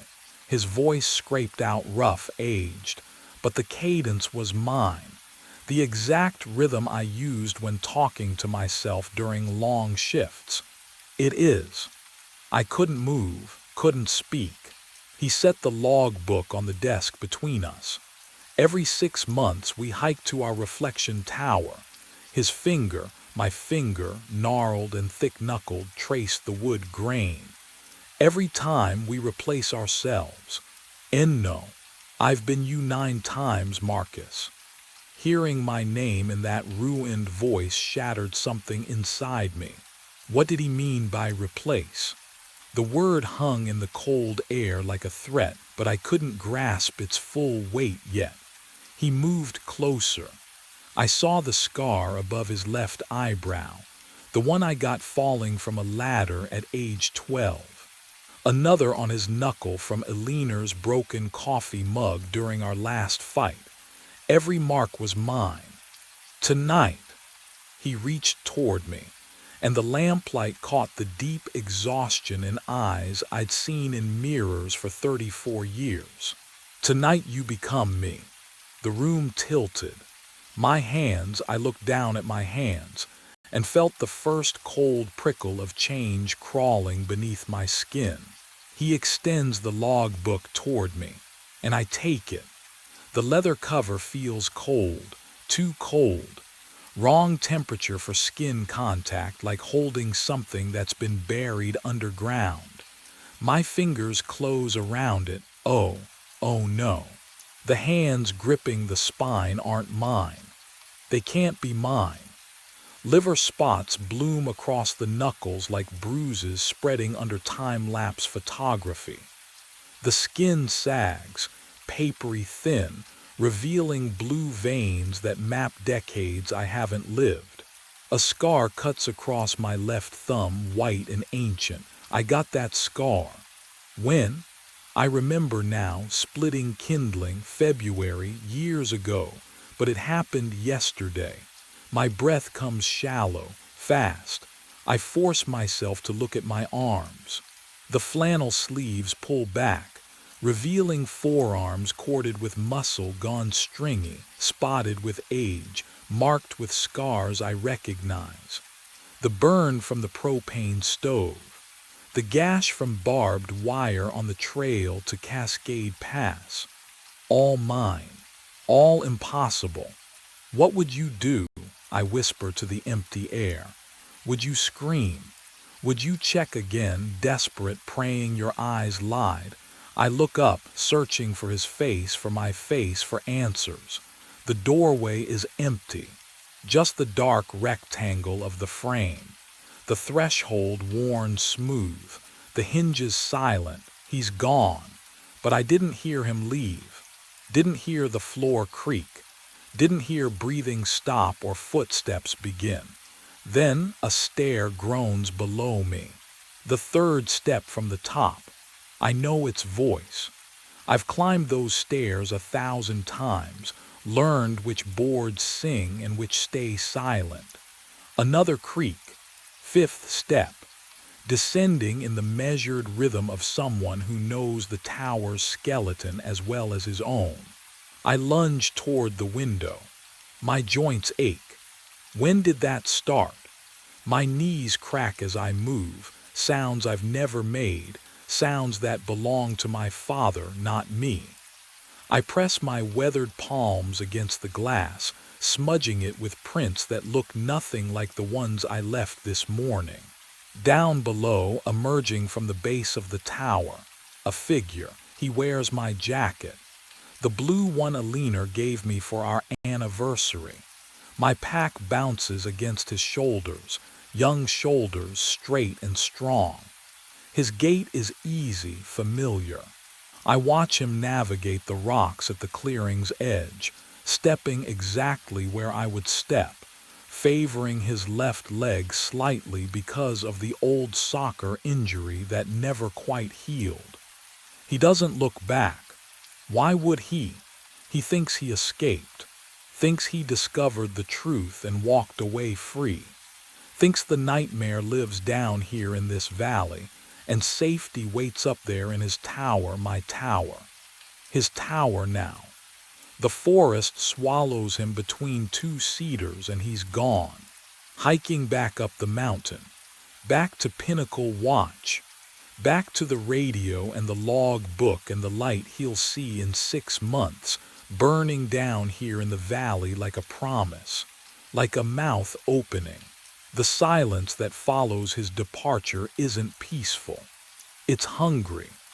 I stand at the window, my aged reflection staring back from the glass, and realize I can't remember my own voice anymore. Can't remember what it felt like to speak his name, my name, Alina's name. I open my mouth to test it. Nothing. Not even a whisper. Not even breath shaped into sound. My throat works, muscles contracting, but the air passes through dead and mute. The tower has already begun taking what it needs. My voice first, then memory, then self. But what comes after silence, I'm only beginning to understand. I lunged toward the window. My mouth opened wide, throat muscles contracted. Nothing, not a whisper, not a rasp. The silence inside me was absolute, a vacuum where sound should exist. I pressed my scarred fingers against my throat, felt the cartilage shift under papery skin, but the vocal cords refused. They simply refused to vibrate. Have you ever tried to scream and produced nothing? I stumbled to the radio. The same battered CB unit that connected me to Dale, to Jenna, to the world 15 miles below. My aged hands fumbled with the dial, twisting through frequencies. Static would be enough. Static meant connection. Static meant I still existed somewhere in the signal. The speaker gave me silence. Dead air. Complete and total. I pressed the transmit button. Released. Pressed again. The red indicator light didn't even flicker. I shook the unit, childish, desperate, but the metal casing felt wrong in my grip. Lighter. Hollow. As if the components inside had rotted away decades ago. The metallic smell thickened around me, coating my tongue with the taste of old pennies. I reached for my wallet with trembling hands. The leather felt cold, unfamiliar. Inside, the photograph of Alina smiled up at me from our anniversary dinner, the same image I'd carried for 2 years since the divorce. But something had shifted. Her face, oh God, her face was turned away now. Not erased, not gone, just angled toward the restaurant window instead of the camera. The smile remained, but it wasn't for me anymore. It never had been in this version of the past. Can you imagine watching your own history rewrite itself? The tower creaked around me, settling, digesting. I was being unmade, thread by thread, erased from every frequency and photograph and memory. And somewhere above me, my younger self was climbing back into Pinnacle Watch, convinced he'd escaped. But 6 months from now, he'd see the light. The days blur into weeks, weeks into months. I document the weather, record false patrol routes, fill the log book with my handwriting because that is what the tower demands. The pen feels foreign in my scarred hands, but the letters form themselves, muscle memory older than thought. On day 173, the light appears, not in this valley, but across the impossible distance, burning in my original tower. Pinnacle Watch glows through the fog, and I lift the binoculars with hands that shake from more than age. Through the lenses, I see him, myself, younger, leaning forward at the observation deck, scanning for smoke. He spotted it. I watch him radio it in. Watch him pace the cabin floor 3 nights running. The static crackles even here, metallic taste flooding my mouth, copper and cold. He doesn't know yet, can't know. The tower protects its secret until the moment of replacement. On day 180, he descends. I track his progress through the old-growth forest, his pack bobbing between trees. 4 hours. The same route I took. The same certainty driving each step. I lower the binoculars when he reaches the valley floor, because I cannot watch him climb these stairs. Cannot witness the moment his hands touch this railing, still warm from my grip. Instead, I open the logbook, write the final entry. If you are reading this, you are me. You hike to your own tower, look behind you. The ink dries, footsteps creak on the stairs outside. I stand, turn toward the doorway. He'll need the logbook. He'll need to understand, though understanding changes nothing. The door swings open and I see my own face, younger and terrified, staring back at me. The cycle completes. I hand him the book and step toward the stairs, toward the forest, toward 6 months of forgetting. The tower has always been patient. The photo shouldn't exist. But there it is, lying in the center of 8 pallets arranged in a perfect circle. The frame is the cheap black plastic one from my kitchen counter. The picture inside shows Kelly and Amy at the breakfast table, morning light through the yellow curtains, Amy holding up a crayon drawing. I took that photo yesterday. On my phone. It never left my phone. The concrete floor is ice cold through my boots. The warehouse stretches 200,000 square feet around me, fluorescent lights buzzing overhead, casting everything in sickly white. Diesel fumes mix with cardboard dust, the smell I've breathed for 6 years. But tonight it smells wrong, metallic, like blood before you taste it. I crouch down, pick up the frame, still warm. My hands start shaking. I check my phone. The photo is there, right where it should be. Taken at 7:23 a.m. yesterday, never sent, never printed. I look at the frame again, at my wife's smile frozen behind scratched plastic, at my daughter's gap-toothed grin. Someone was in my house. Someone printed this. Someone has been here, but what I still didn't understand yet was that someone was me. Behind me, a forklift roars to life. The sound rips through the silence like a chainsaw. 2 tons of machinery, engines screaming, tires squealing against concrete. I spin around. Oh, the forklift barrels down the main aisle, 40 feet away, 30. The overhead cage rattles, forks lowered like tusks. And I see the driver. And no, it's me. Same warehouse jacket, same boots, same face, but the eyes are black, completely black, vacant, empty. The thing wearing my face doesn't blink, doesn't swerve, doesn't slow down. It drives straight toward me. And what happened in the next 3 seconds would determine if I ever left this warehouse alive. My mind raced back 3 weeks before the photograph, before the black-eyed thing wearing my face. The shift started like any other. 10 p.m.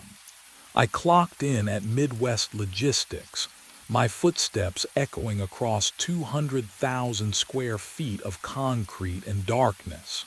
The fluorescent lights overhead buzzed their familiar hymn.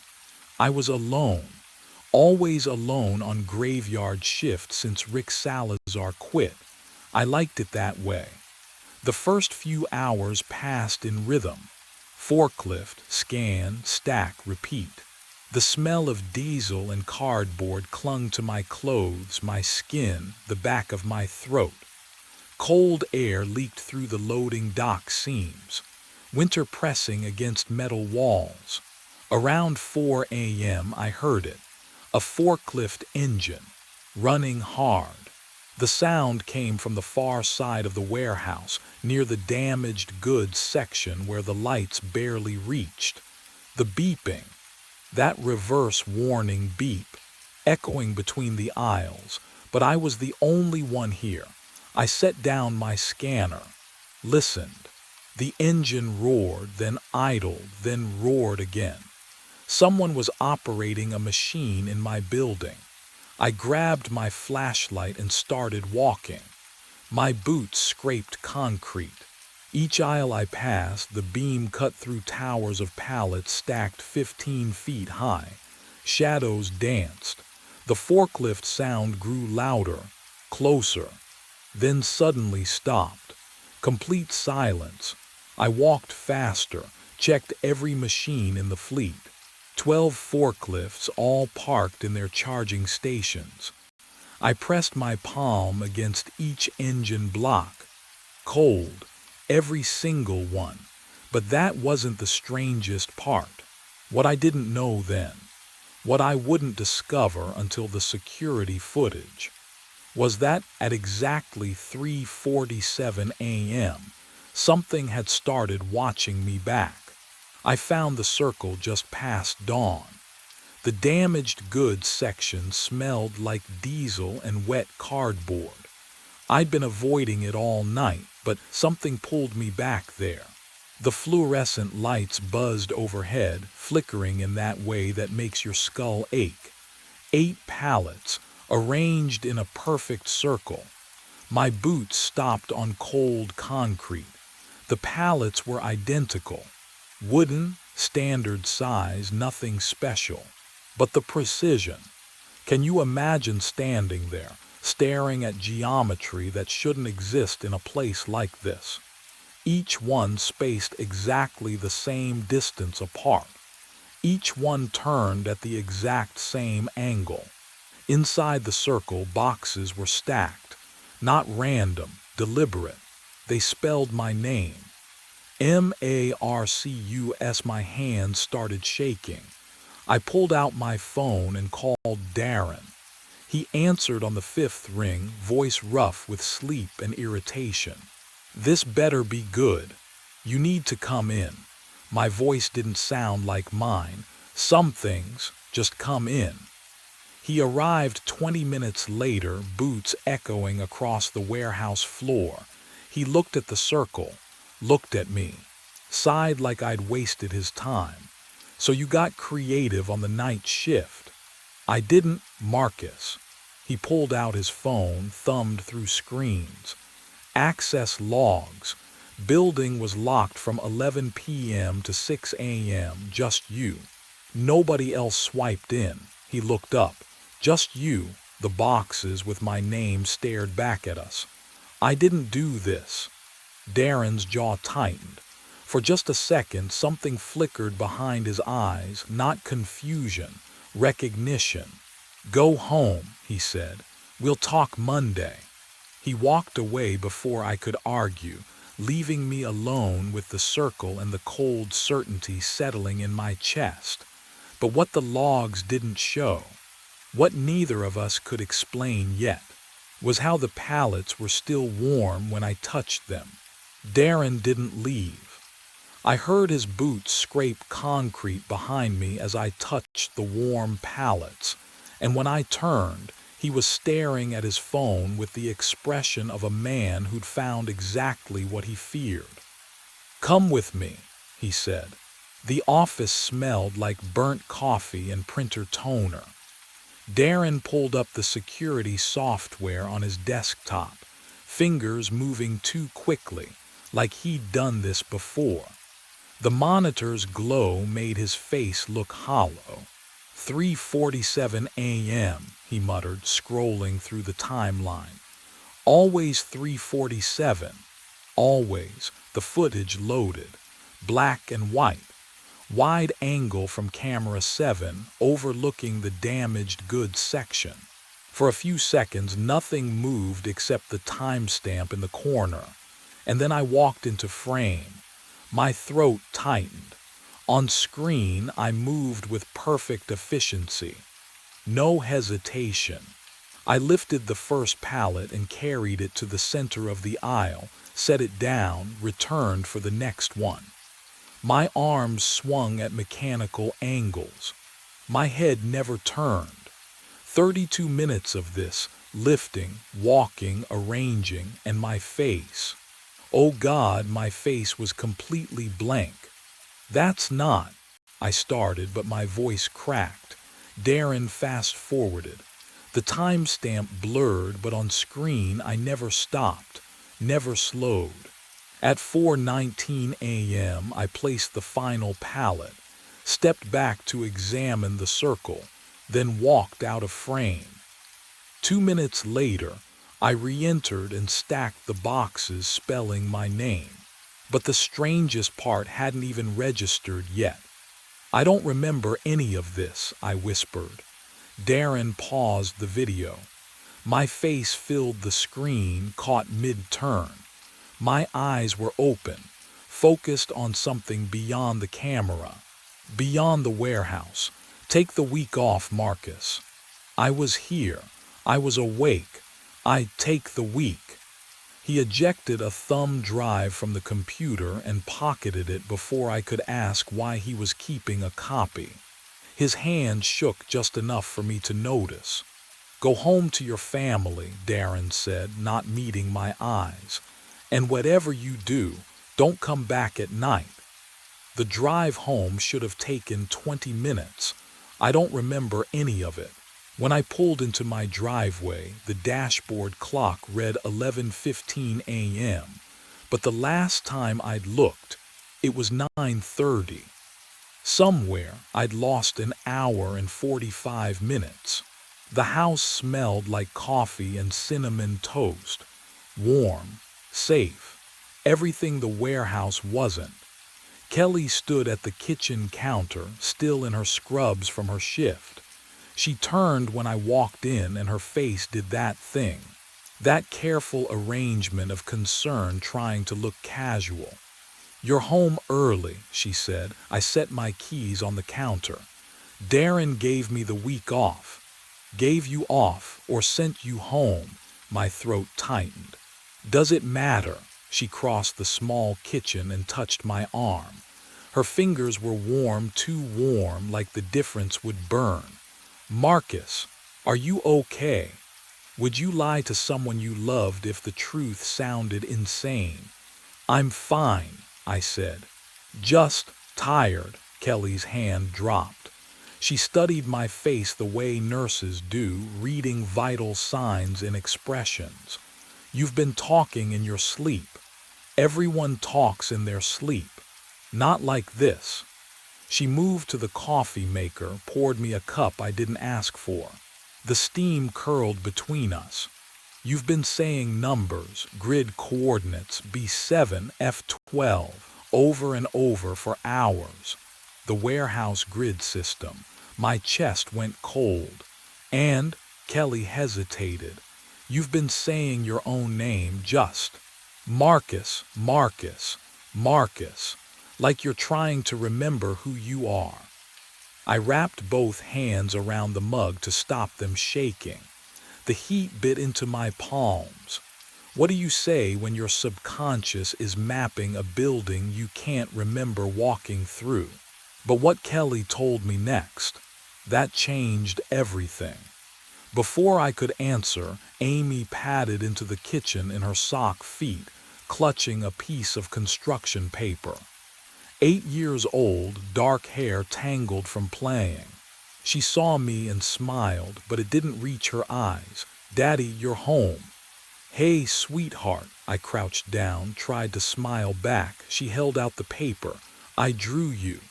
The drawing was in crayon, simple. A stick figure man standing in the middle of the page.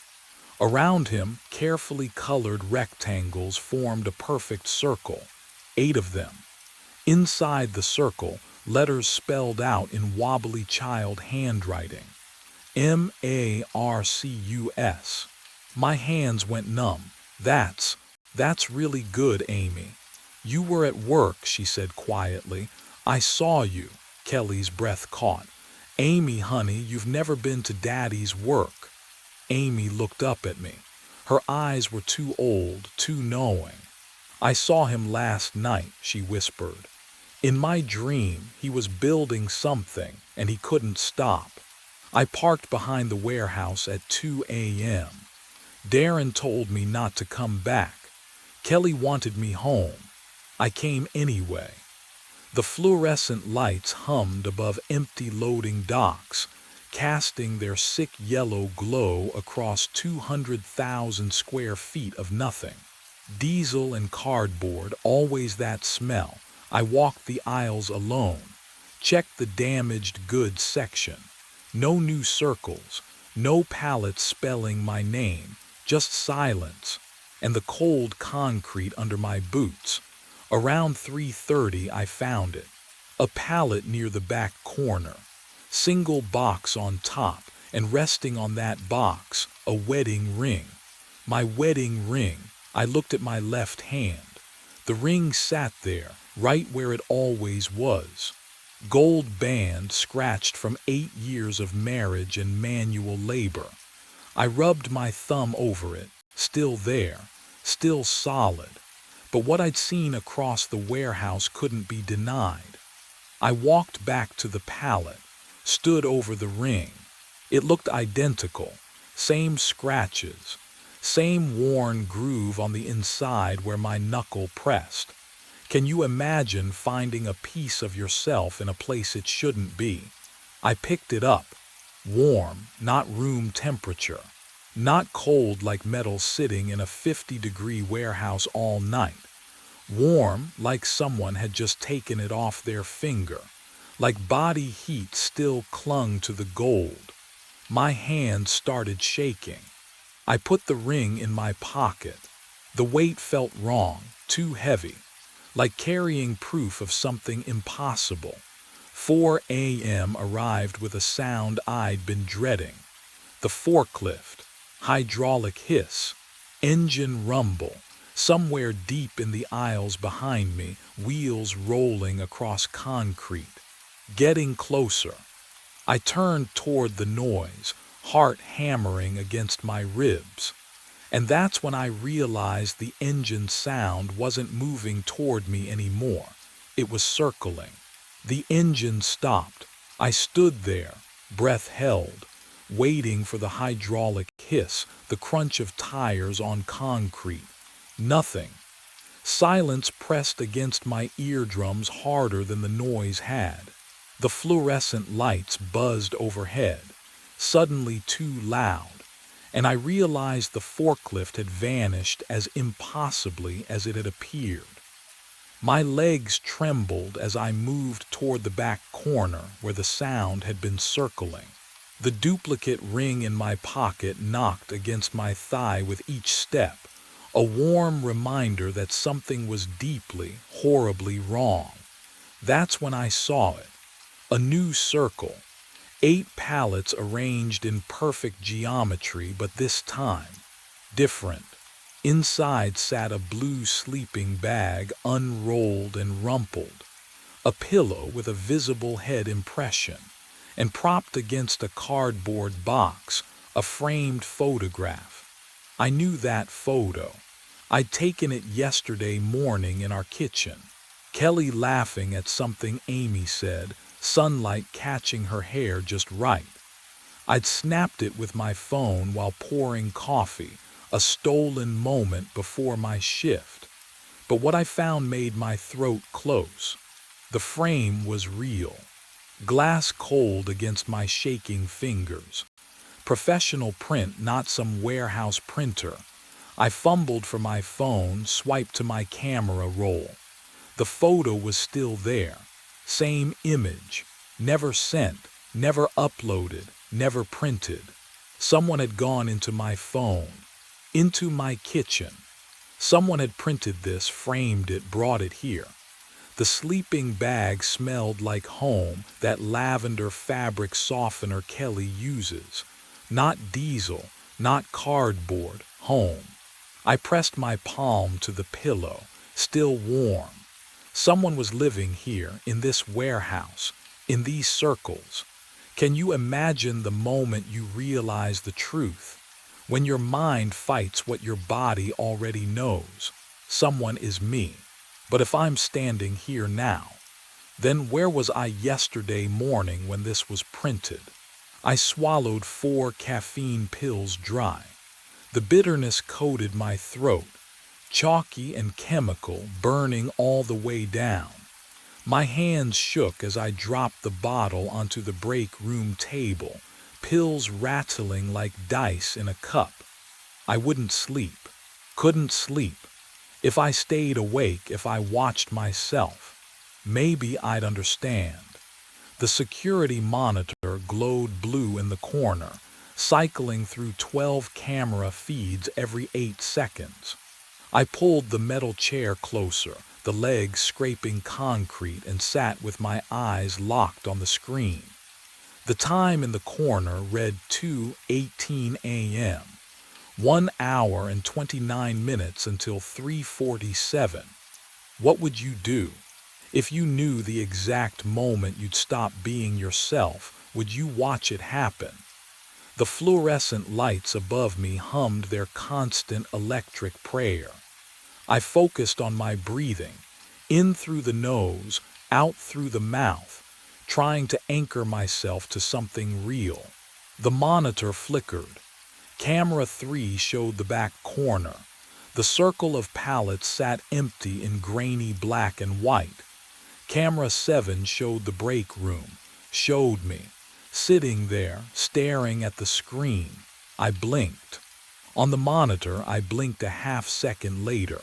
The time crawled forward. 3:12, 3:26, 3:39. My heart hammered against my ribs. Cold sweat traced my spine despite the warehouse chill. I leaned closer to the screen until my breath fogged the glass. 3:46, 3:47. On camera 7, I watched myself stand up. My chair, no, the other me's chair, scraped backward. But I was still sitting, still here, still watching. The figure on screen moved toward the door, smooth, mechanical, and then he turned and looked directly at the camera. His eyes were mine, but empty, completely empty. I screamed at the screen. But what I discovered in Darren's office would prove the warehouse had done this before. I don't remember deciding to go into Darren's office, but I'm there.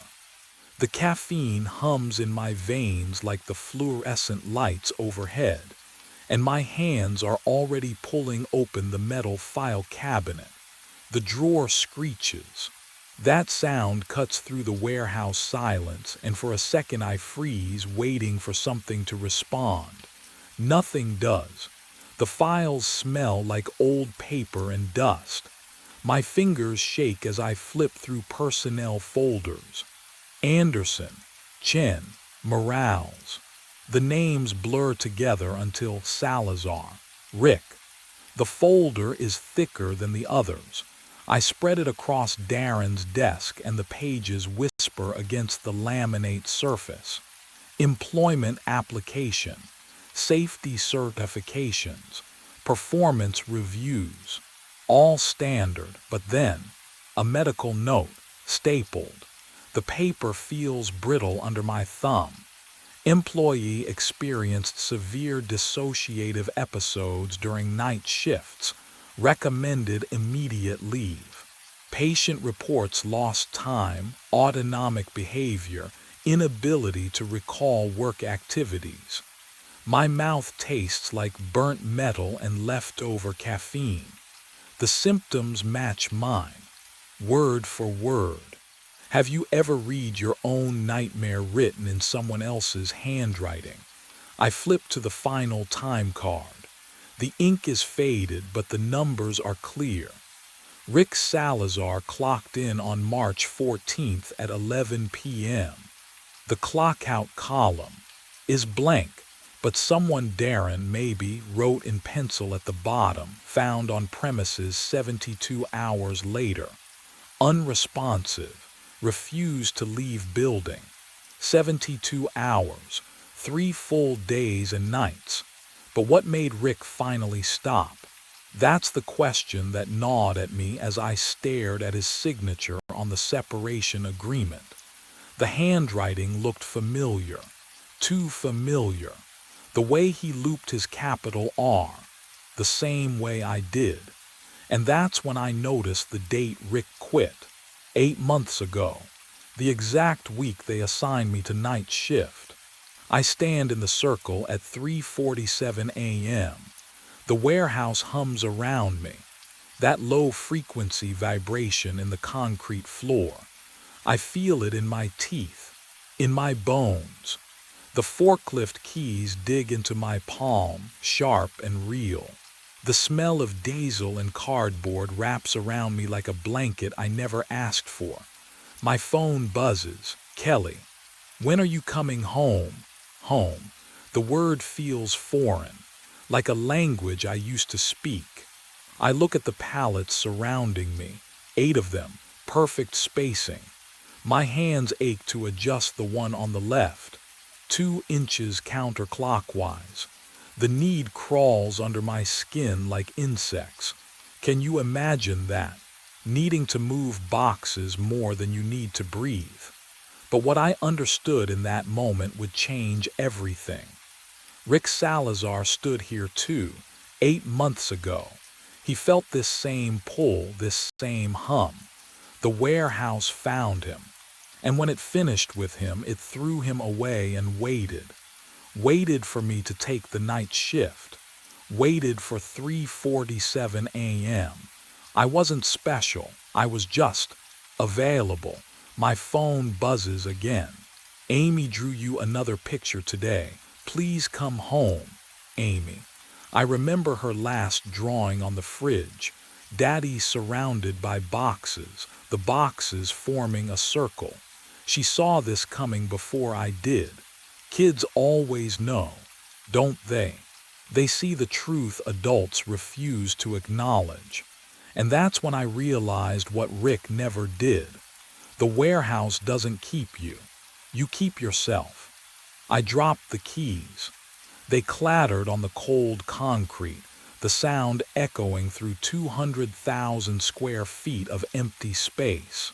My hand found my phone instead. On my way, I typed. The hum grew louder, angry maybe, or maybe just indifferent. I walked toward the exit. Each step felt like tearing duct tape off skin. Behind me, the circle waited for someone else. It always does. The porch light flickers on at exactly 3:29.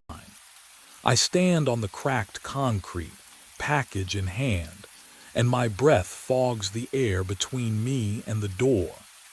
The house at 1847 Maple Street has been dark for the past hour.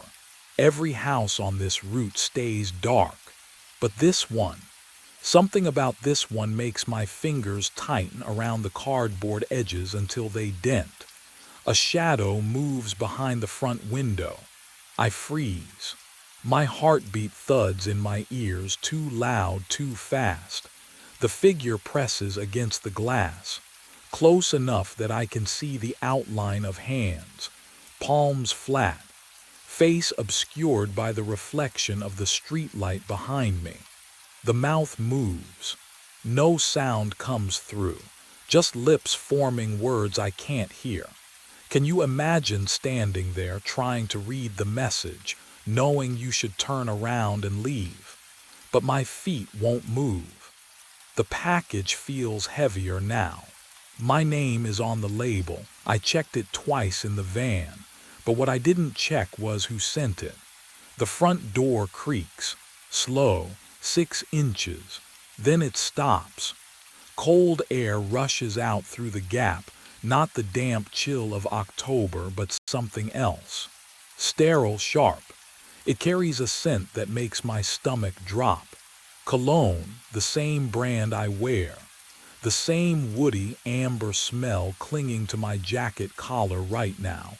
I take a step back. My shoe scrapes the concrete. The sound echoes too long in the empty street.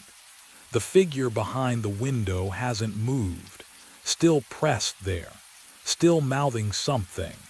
The door creaks wider, and from inside the lightless house, I hear footsteps descending stairs I shouldn't know are there.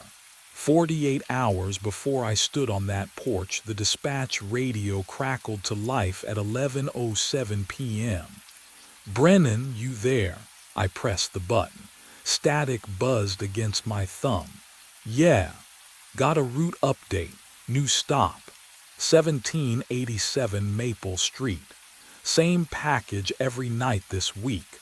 3:30 a.m. window. Can you handle it? The van's dome light flickered above me. Cardboard smell filled my nostrils. Thick, stale, sure. Good man. It's already loaded. Base 7. The line went dead. I found the package wedged between Amazon boxes and a crate of medical supplies. Small, maybe 8 inches square. The label was pristine, too clean for a week-old dispatch order.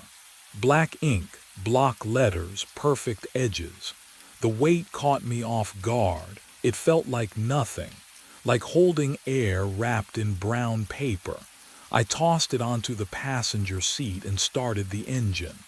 67 stops.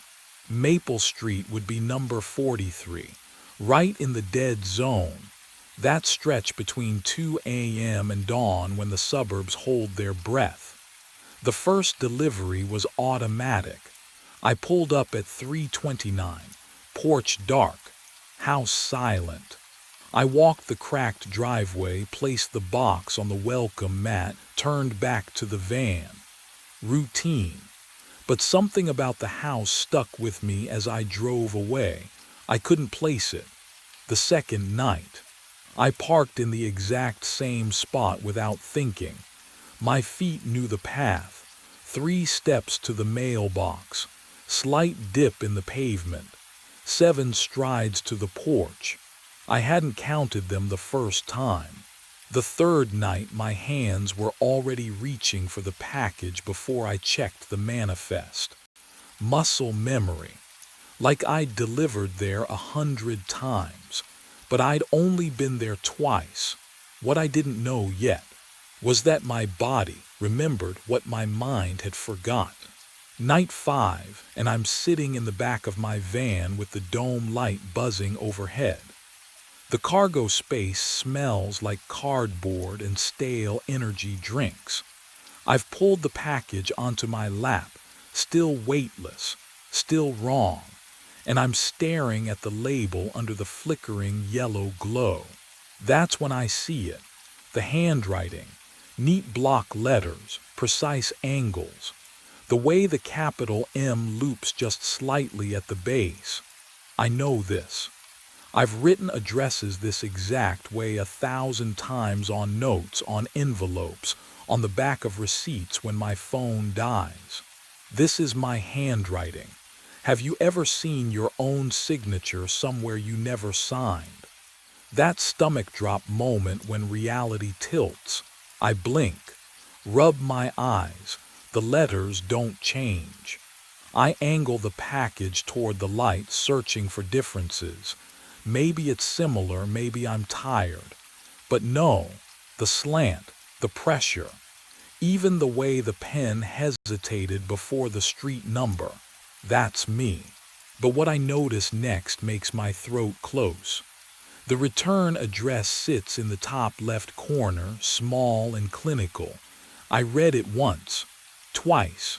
My apartment, my exact apartment number. The building I left 4 hours ago to start this shift. I never wrote this. My hands fumble for my phone, nearly dropping it between the seat cracks. I pull up my text, scrolling back through the past week, looking for gaps, blackout nights, drunk messages I don't remember sending. Anything that explains how I packaged this, labeled it, sent it to myself. Nothing. My call log is clean, my photos untouched. No alarms set for 3:30 in the morning. The phone trembles in my grip. No, not the phone. My hands, shaking so hard the screen blurs. I look back at the package, and that's when I realize I never checked the shipping date. And what I'm about to find will crack everything wide open. I pulled over on Crescent Drive at 3:15 in the morning, engine ticking as it cooled. The package sat in my lap, weightless as always. My own handwriting stared back at me from the label, neat block letters I'd never written. The shipping date, I hadn't checked it. My thumbnail found the edge of the packing tape and dug in. The ripping sound filled the van's cargo space, too loud against the silence outside. Cardboard flaps peeled back, bubble wrap underneath, the kind that pops when you squeeze it. I pulled it free, feeling the plastic dimples give under my fingertips. Inside, a USB drive, small, black, no markings, that was it, nothing else. I turned it over in my palm, waiting for some explanation to materialize. The dome light flickered above me, casting my shadow against stacks of undelivered packages. The van smelled like cardboard and stale energy drinks, familiar and suffocating. What I found inside would change everything I thought I knew about my route. I fumbled for my phone adapter, hands steadier than they should have been. The drive clicked into place. My screen glowed blue. One file appeared. Video. MP4 format. 16 megabytes. The date stamp loaded. Tomorrow. I blinked. Read it again. December 17th. Tomorrow's date. But the timestamp. 3:30 a.m. 15 minutes from now if I kept driving. If I finished the route. Moths circled the streetlight above my van, their wings tapping against hot glass. I could hear my own breathing, shallow and quick. The phone grew warm in my hand. My thumb hovered over the play button. Somewhere in the distance, a dog barked once and went silent. I pressed play. And what I saw in those 2 minutes of footage would make me understand why I could never stop delivering to 1847 Maple Street. I pressed play. The screen filled with grainy security footage, warped by a fisheye lens. The timestamp in the corner glowed green. Tomorrow's date, 3:30 in the morning. My phone grew warm against my palm, heat spreading through my fingers like a fever. The video showed a porch, dark wood, a single light fixture casting yellow shadows, and then I walked into frame. Not someone who looked like me. Same jacket, same way I held packages cradled against my ribs, same exhausted shuffle in my gait. I watched myself climb 3 steps, kneel, place a box against the door. The motion was mechanical, practiced. I'd done it 1,000 times before. I stood, turned to leave. My shoes scraped the concrete, the audio picked it up, tinny and distant. But then I stopped, just stopped. 1 foot on the top step, one hand gripping the railing. Frozen mid-stride like someone had paused the playback, except the timestamp kept counting. 3:29 and 12 seconds, 13, 14. 4 full minutes passed while I stood there motionless. What I didn't know yet was that those 4 minutes would explain everything. The missing time, the rehearsed feeling. Why my hands had been shaking since I first saw that address. My breath fogged the phone screen. Inside the van, the smell of old cardboard mixed with something sharp. Sweat. Fear. The dome light flickered once, nearly cutting out, then steadied. Outside, moths battered against the streetlight in rhythm with my pulse. On the video, I finally moved. I turned back toward the camera, slow, deliberate. My face filled the distorted frame, features stretched wrong by the lens. My eyes looked hollow, sunken. My lips were moving. I leaned closer to the screen, squinting.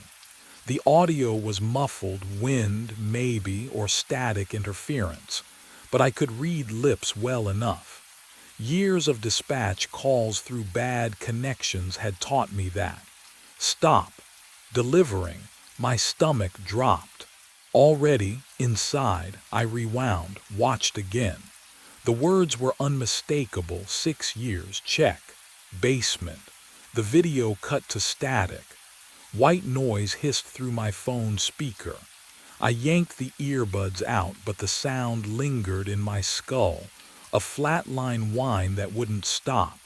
I sat there in the dark cargo space, surrounded by tomorrow's packages, trying to make sense of what I'd just seen.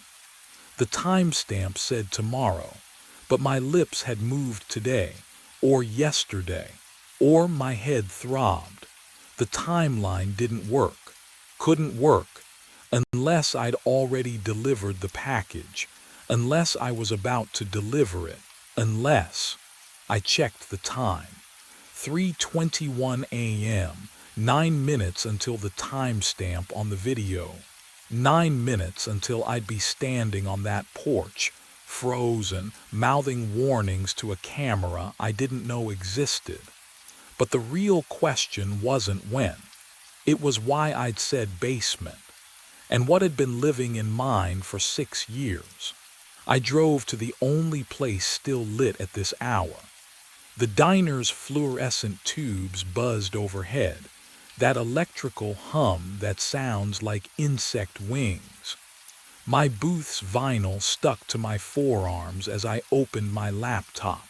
The smell of burnt coffee hung thick, reminded me of something I couldn't place. Property records loaded slow. County database public access. I typed the address with shaking fingers. 1847 Maple Street. The page flickered. Sale date 6 years ago. October 5th. Buyer name redacted. Just a black bar where the name should be. I clicked through to transaction history. Every owner listed except the current one. Even the purchase price was blacked out. My throat tightened. 6 years ago. I moved to this town 6 years ago, started the courier job, found my apartment, all within the same week. But I couldn't remember why I'd come here. Not a single reason. No job offer beforehand. No family, no. Anything, the memory just stopped, like waking up mid-sentence. Have you ever tried to remember something and found nothing? Not even a gap, just smooth blankness where the thought should be. The waitress appeared, poured coffee I hadn't ordered. The liquid caught the light, too dark, almost black. I lifted the cup, took a sip, pennies. The taste flooded my mouth, metallic, sharp, like sucking on old coins. I swallowed anyway. The warmth didn't reach my chest. "You okay, honey?" Her voice sounded far away. I looked up. She was close, concern creasing her face, pad and pen in hand, waiting. I opened my mouth. Nothing came out. She touched my shoulder, just briefly, then walked away. I stared at the screen, at the redacted name, at the date that matched my arrival, and I understood something that made my hands go numb. What if I hadn't moved here at all? What if I'd never actually left? I drove straight back. No decision, just momentum. My van rolled to a stop outside 1847 Maple Street at 3:29 a.m., engine ticking in the silence. The front door was already open, 6 inches, waiting. Cold air poured out when I pushed it wider, the hinges groaning like something waking up. I stepped inside and the temperature changed, warmer, lived in. The smell hit me immediately. My cologne. The same brand I'd worn for years, cheap stuff from the drugstore. I stood in the entryway waiting for my eyes to adjust. And then I saw it. The living room. Oh God. The furniture wasn't just similar, it was exact. The sagging gray couch positioned against the left wall, same angle. The coffee table with the chipped corner. Even the lamp, the one I'd bought at a thrift store 8 years ago and lost during a move I could barely remember. But what I saw on the mantel made my breath stop. My high school photo, senior year. Awkward smile, cheap frame. I hadn't seen that picture since. Since when? I couldn't remember packing it, couldn't remember throwing it away. Can you imagine finding your own belongings in a stranger's house? Not similar things, the exact ones. A jacket lay draped across the couch arm. My jacket, navy blue, frayed cuff on the left sleeve. I reached out, touched the fabric, still warm. But the real shock hadn't settled in yet. Because that's when I heard it. A creak. Below me, beneath the floorboards. The basement door stood ajar to my right, darkness pooling beyond it. And from that darkness came footsteps, ascending, slow, deliberate, each step perfectly spaced. The cologne smell grew stronger, thick enough to choke on. I took a step back. My heel hit something, the wall, trapped between the door behind me and those rising footsteps ahead. The creaking stopped. Silence. Then, one more step, closer to the top. And that's when I realized who was climbing those stairs. I moved toward the basement door before the footsteps reached me. I don't know why. My legs just carried me there. The stairs descended into darkness, wood soft with rot, and my right foot found the third step down without thinking. It creaked, low and familiar. My left foot knew the fifth step would be silent, and it was. Can you imagine knowing something you've never learned? The cold rose up from below, damp and stale. It smelled like old paper and mildew.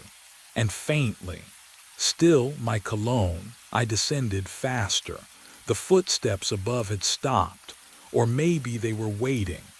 At the bottom, I fumbled for a light, found the pull chain exactly where my hand expected it. The walls were papered, not with wallpaper, with delivery manifests. Hundreds of them, all addressed to 1847 Maple Street.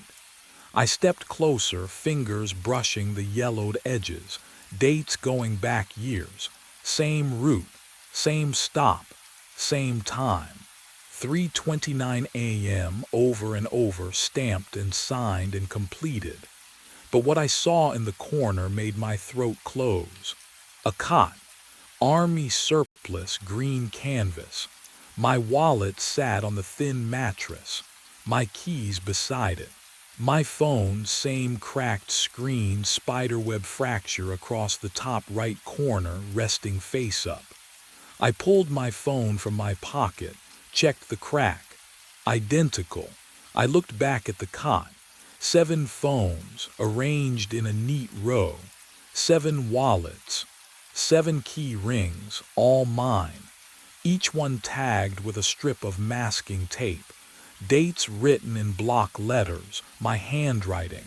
The oldest was from 6 years ago. The newest was from yesterday. I heard the creak behind me. The third step. Then silence where the fifth step should be. Someone else's feet knew these stairs just as well as mine. The footsteps stopped. I turned, slowly. Every joint felt rusted. He stood 3 steps from the bottom, same height, same build, same courier jacket, threadbare at the elbows, his face. Oh God, his face was mine. Down to the scar above my left eyebrow from a childhood bike wreck. But his eyes were wrong, hollow, like someone had scooped out everything behind them and left only the shape. You opened it, he said. My voice. Exactly my voice, same rasp from too many energy drinks, same flat Midwest vowels. The sound made my skin crawl. Stay back. My hand found the edge of the workbench. Cold metal, real. Stay the hell back. He didn't move. Just tilted his head the way I do when I'm exhausted, when I've been driving too long. You won't run. I didn't either. None of us did. None of. What are you? Tyler Brennan. He stepped down once. The stair didn't creak under his weight. 32, born in Decatur. Moved here 6 years ago for work. Can't remember why. That sound right. My throat closed. You never left, he continued, voice flat as highway asphalt. The first delivery. You came to the door at 3:29. You knocked. I answered. You handed me the package. And then you stepped inside, just for a second, just to ask a question. You don't remember. Neither did I. He reached the basement floor. The cologne smell thickened. My cologne. The loop needs a body, Tyler, someone to stay, someone to wait for the next one. But what he said next would rewrite everything I thought I understood. Every Tyler delivers packages for a week, 67 stops, same route. Then the USB shows up, then you watch yourself, then you come inside. He gestured at the manifests covering the walls. And then you become me, the one who waits, the one who hands off the drive, the one who explains it to the next version. I backed against the workbench. My hand brushed one of the phones, still warm. That's insane. I'm not, you are. His hand went to his pocket, pulled out a delivery manifest, unfolded it. Read the stops. I didn't want to. My eyes dropped anyway. 67 addresses, all familiar, all burned into my nightly muscle memory. He stepped closer, close enough I could see the burst capillaries in his eyes, the same ones I'd noticed in my rearview mirror yesterday. Count them, he whispered. My lips moved. 67 stops, 67 nights, 67 failed attempts to break the pattern. How many times? I breathed. His smile was mine, exhausted, defeated. How many phones did you count? 7. 7 phones, 7 wallets, 7 sets of keys. But the oldest manifest on the wall was dated 6 years ago, and there were hundreds of them pinned in yellowing rows. The math didn't add up, unless, oh God, unless every 7 cycles something reset, something erased. He leaned in. His breath smelled like mine after a long shift, stale coffee and desperation. Tomorrow, he said, a new driver gets the address added to his route, a simple drop-off, same time nightly, and you'll be the one standing here, waiting to explain why he can never leave. My pulse hammered against my temples. Why does it need this? I don't know. For the first time his voice cracked, human, terrified. I've been here 6 years, Tyler.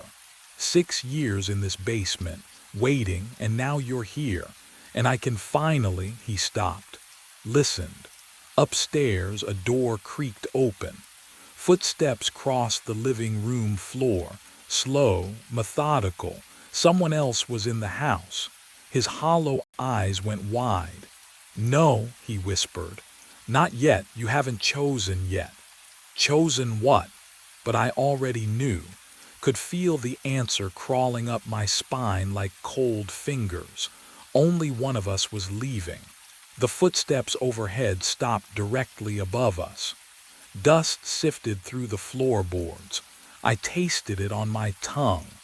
Gritty and familiar.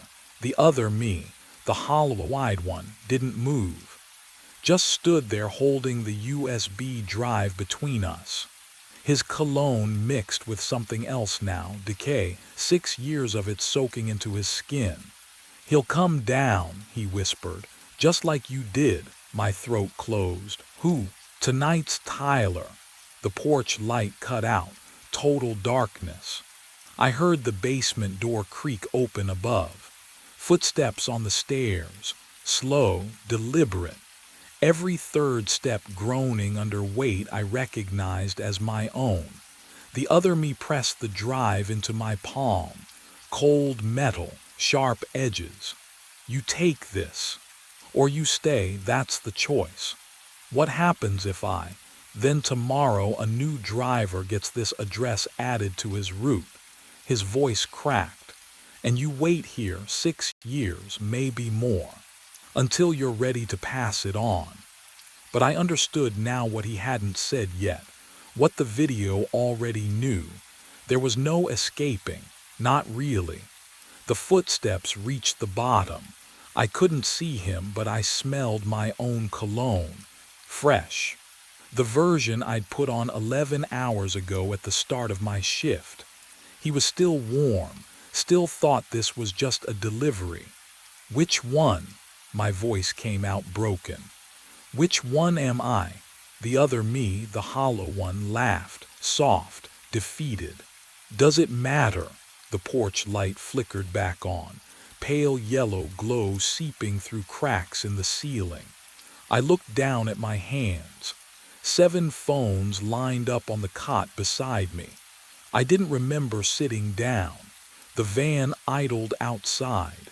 Someone else was driving it now. The cockpit door won't open.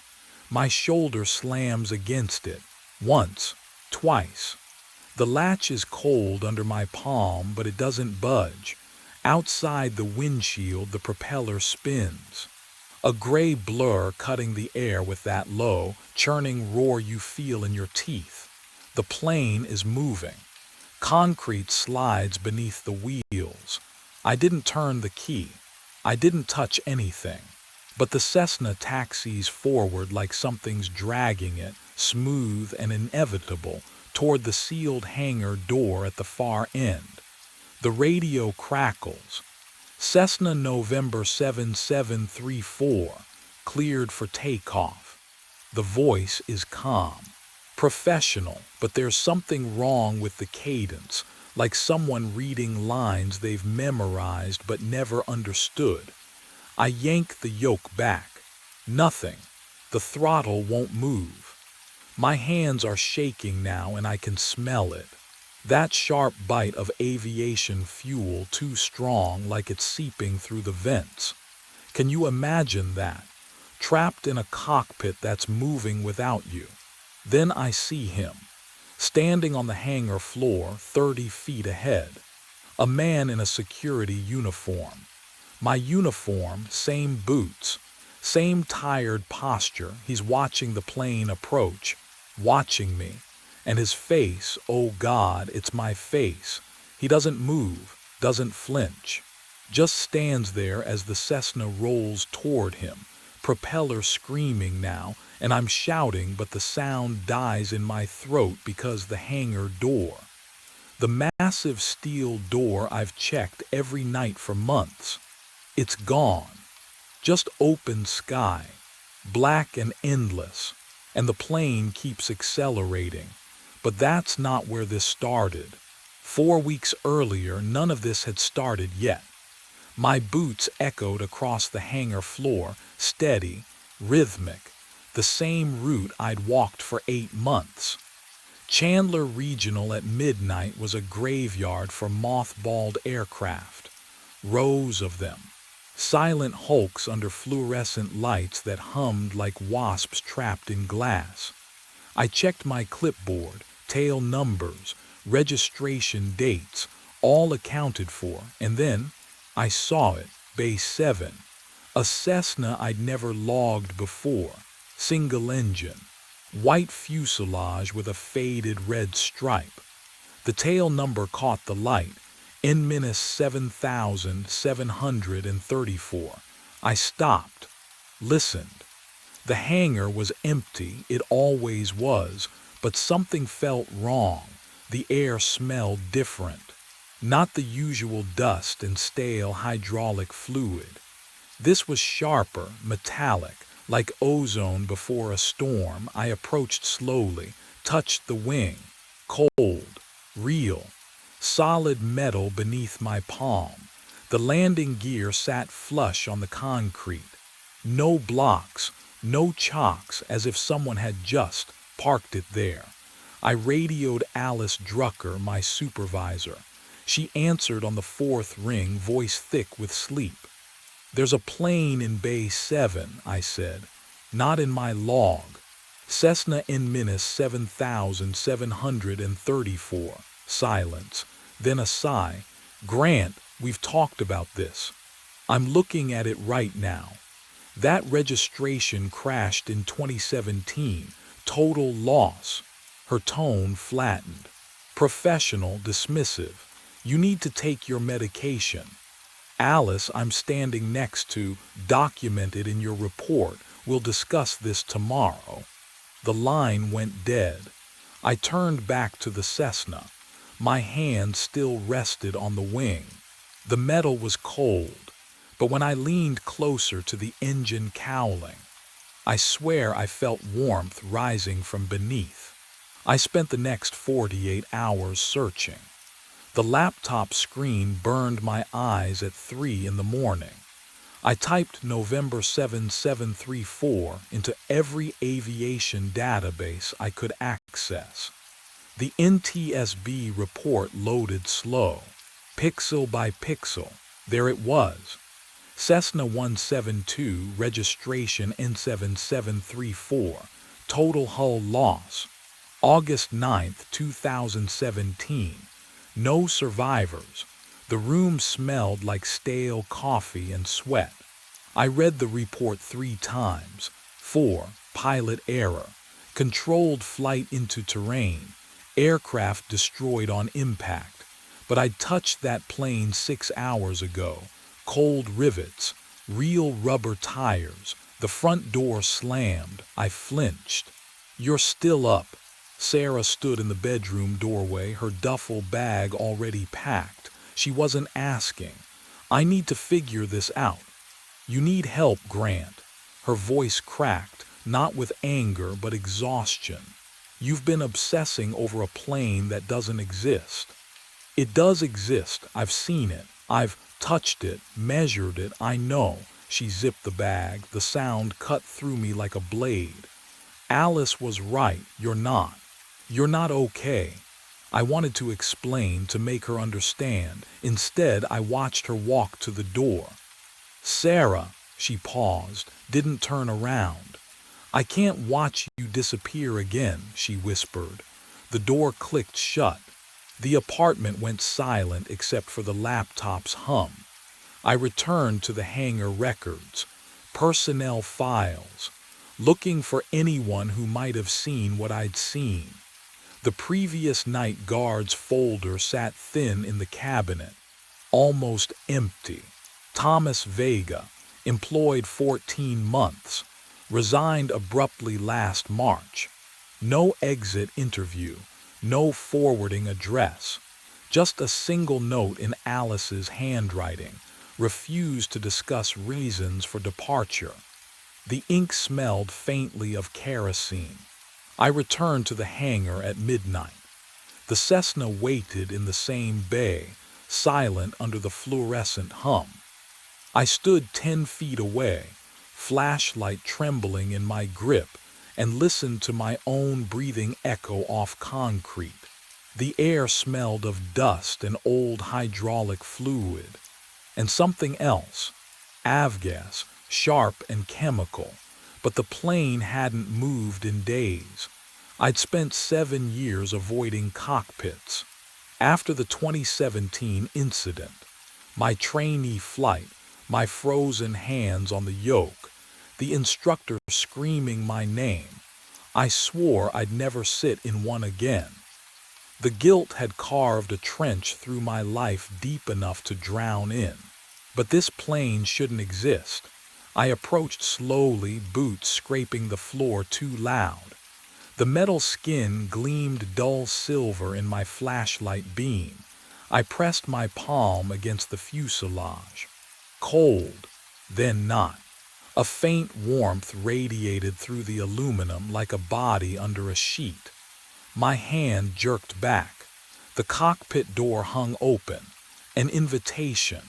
What would you do? Walk away and let the mystery fester?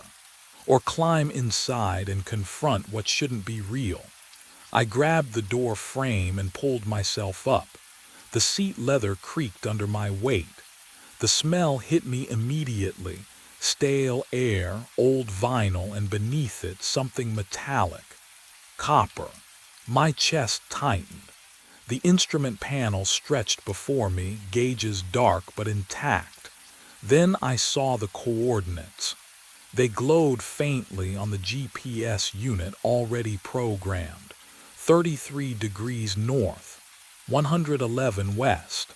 I knew those numbers. Rural Arizona, middle of nowhere. The fuel gauge needle sat pinned at full. Impossible. Alice said this plane had been decommissioned.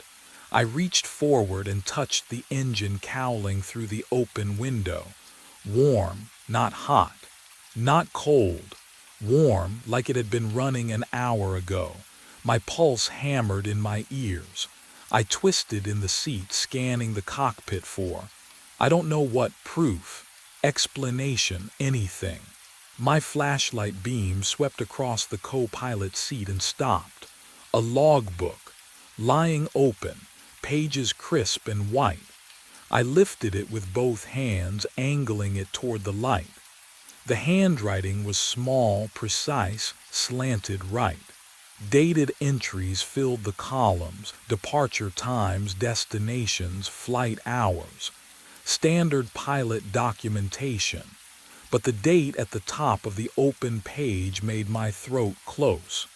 Tomorrow.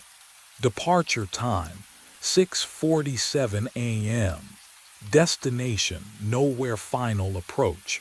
I flipped back a page, another entry, same handwriting, same impossible future date, then another, and another, all my handwriting. The same cramped letters I'd used to fill out shift logs for 3 months. The same loop on the capital G in my signature, but I had never touched this book.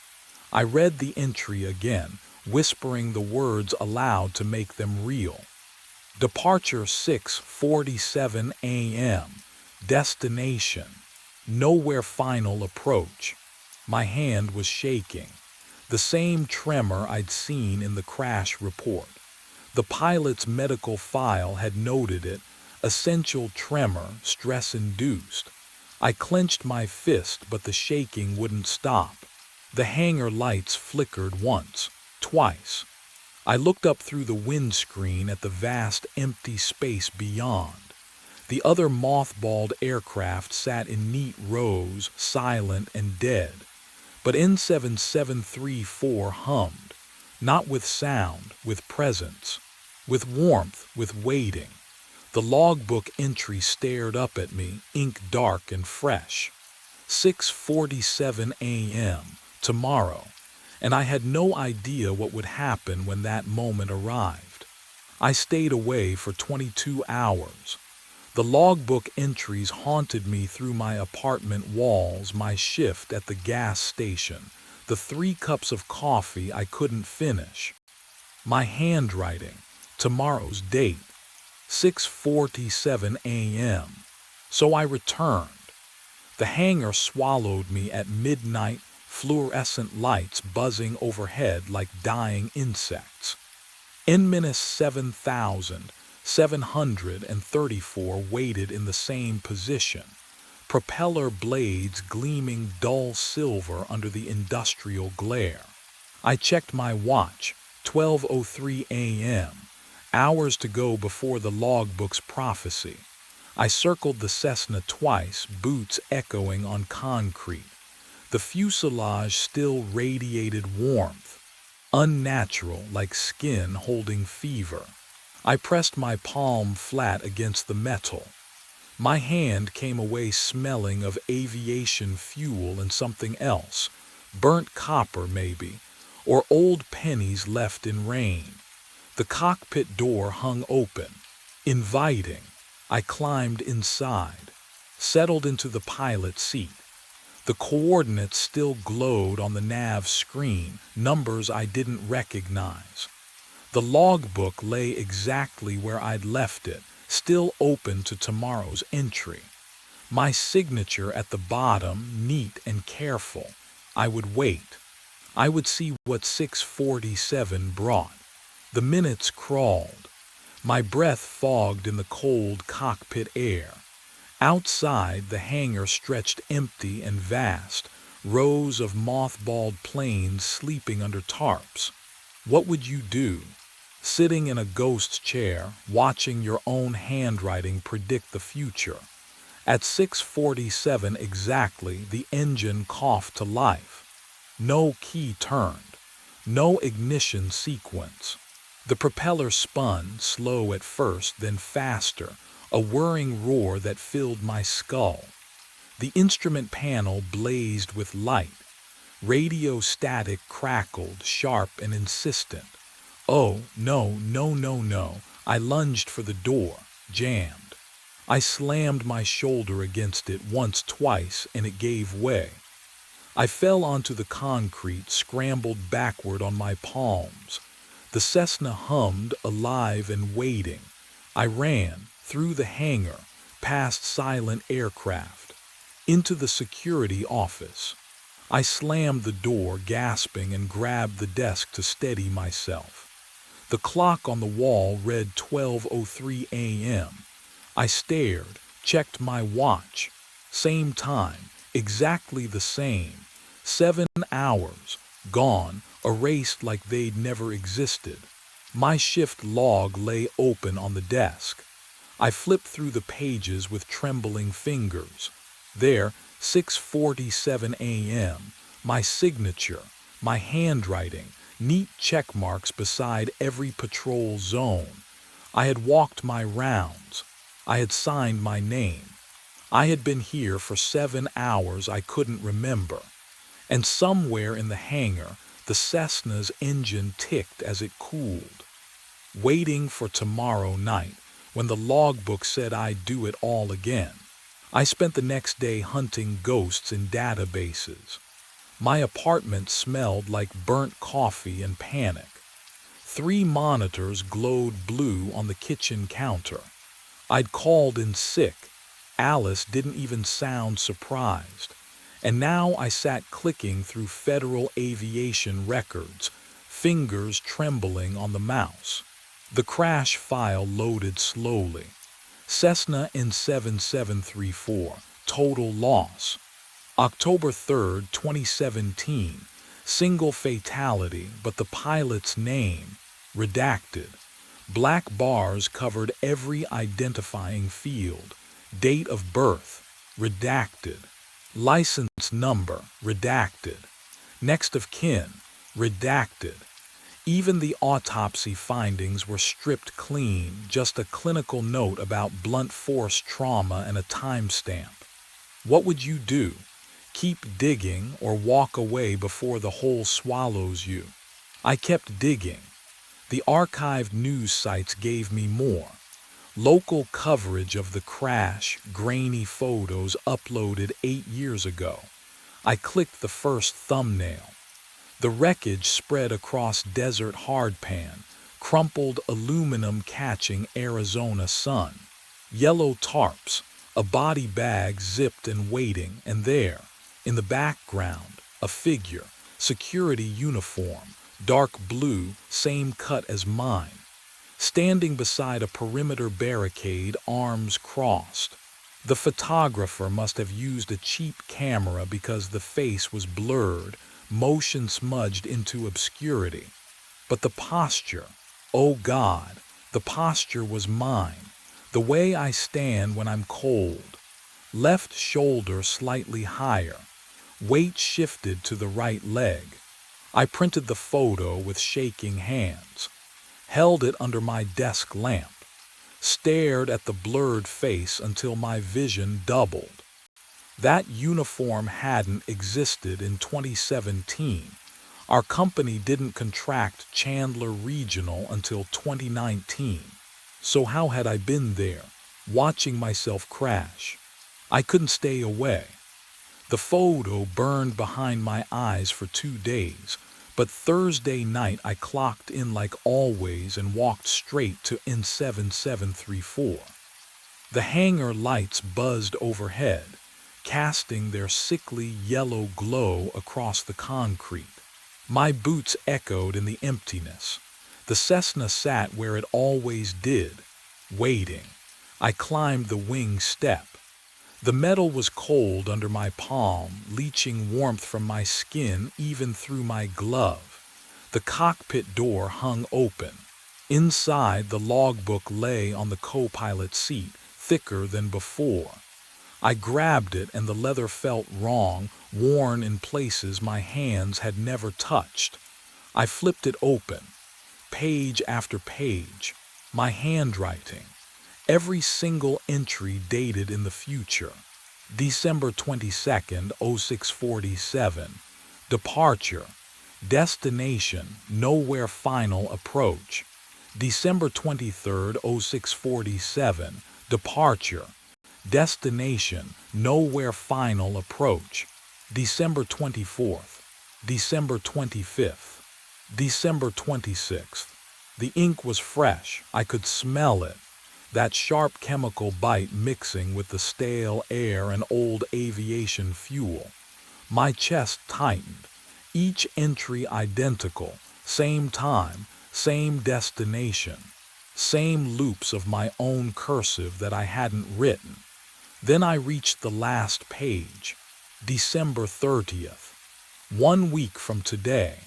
The entry was half finished, the pen stroke trailing off mid-word as if whoever wrote it, as if I had been interrupted.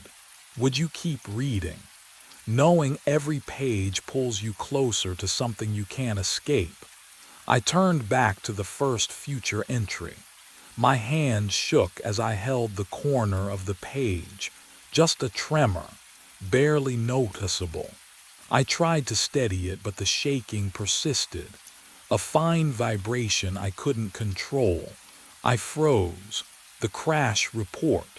The redacted pilot file I'd found. There had been a medical note buried in the appendix. Progressive neurological tremor. Right hand. Onset unknown. I lifted my hand into the dim light.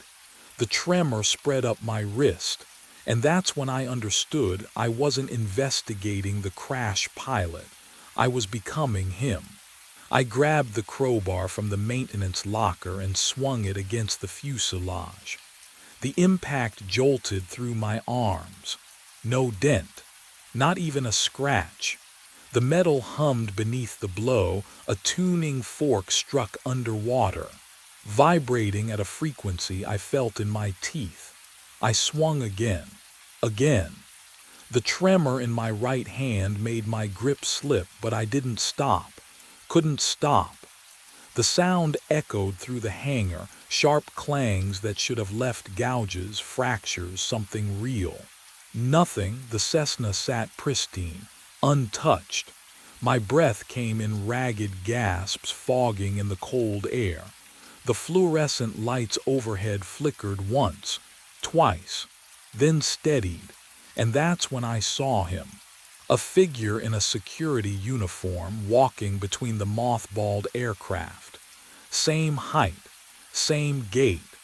He moved through the shadows near the far wall, checking his flashlight beam across the tail numbers. Me, but younger, maybe 25. Hair darker, no tremor in his stride. I blinked. He was gone. The lights flickered again. Another figure appeared, closer this time, crossing the aisle near the office door. Older, graying at the temples, same uniform, same route. He didn't look up, didn't acknowledge the plane. Just walked his patrol, step by step, like I'd done 1,000 nights before, like I was doing now. Can you imagine watching yourself and realizing you're not the original? The hangar air tasted stale, recycled. How long had I been breathing the same breath? The fluorescent hum pressed into my skull, a tone I'd heard so many nights it had become silence. I turned. A third figure stood near the wing. My age. My face. Staring at the logbook in his hands, tremor visible even from here. The lights went out.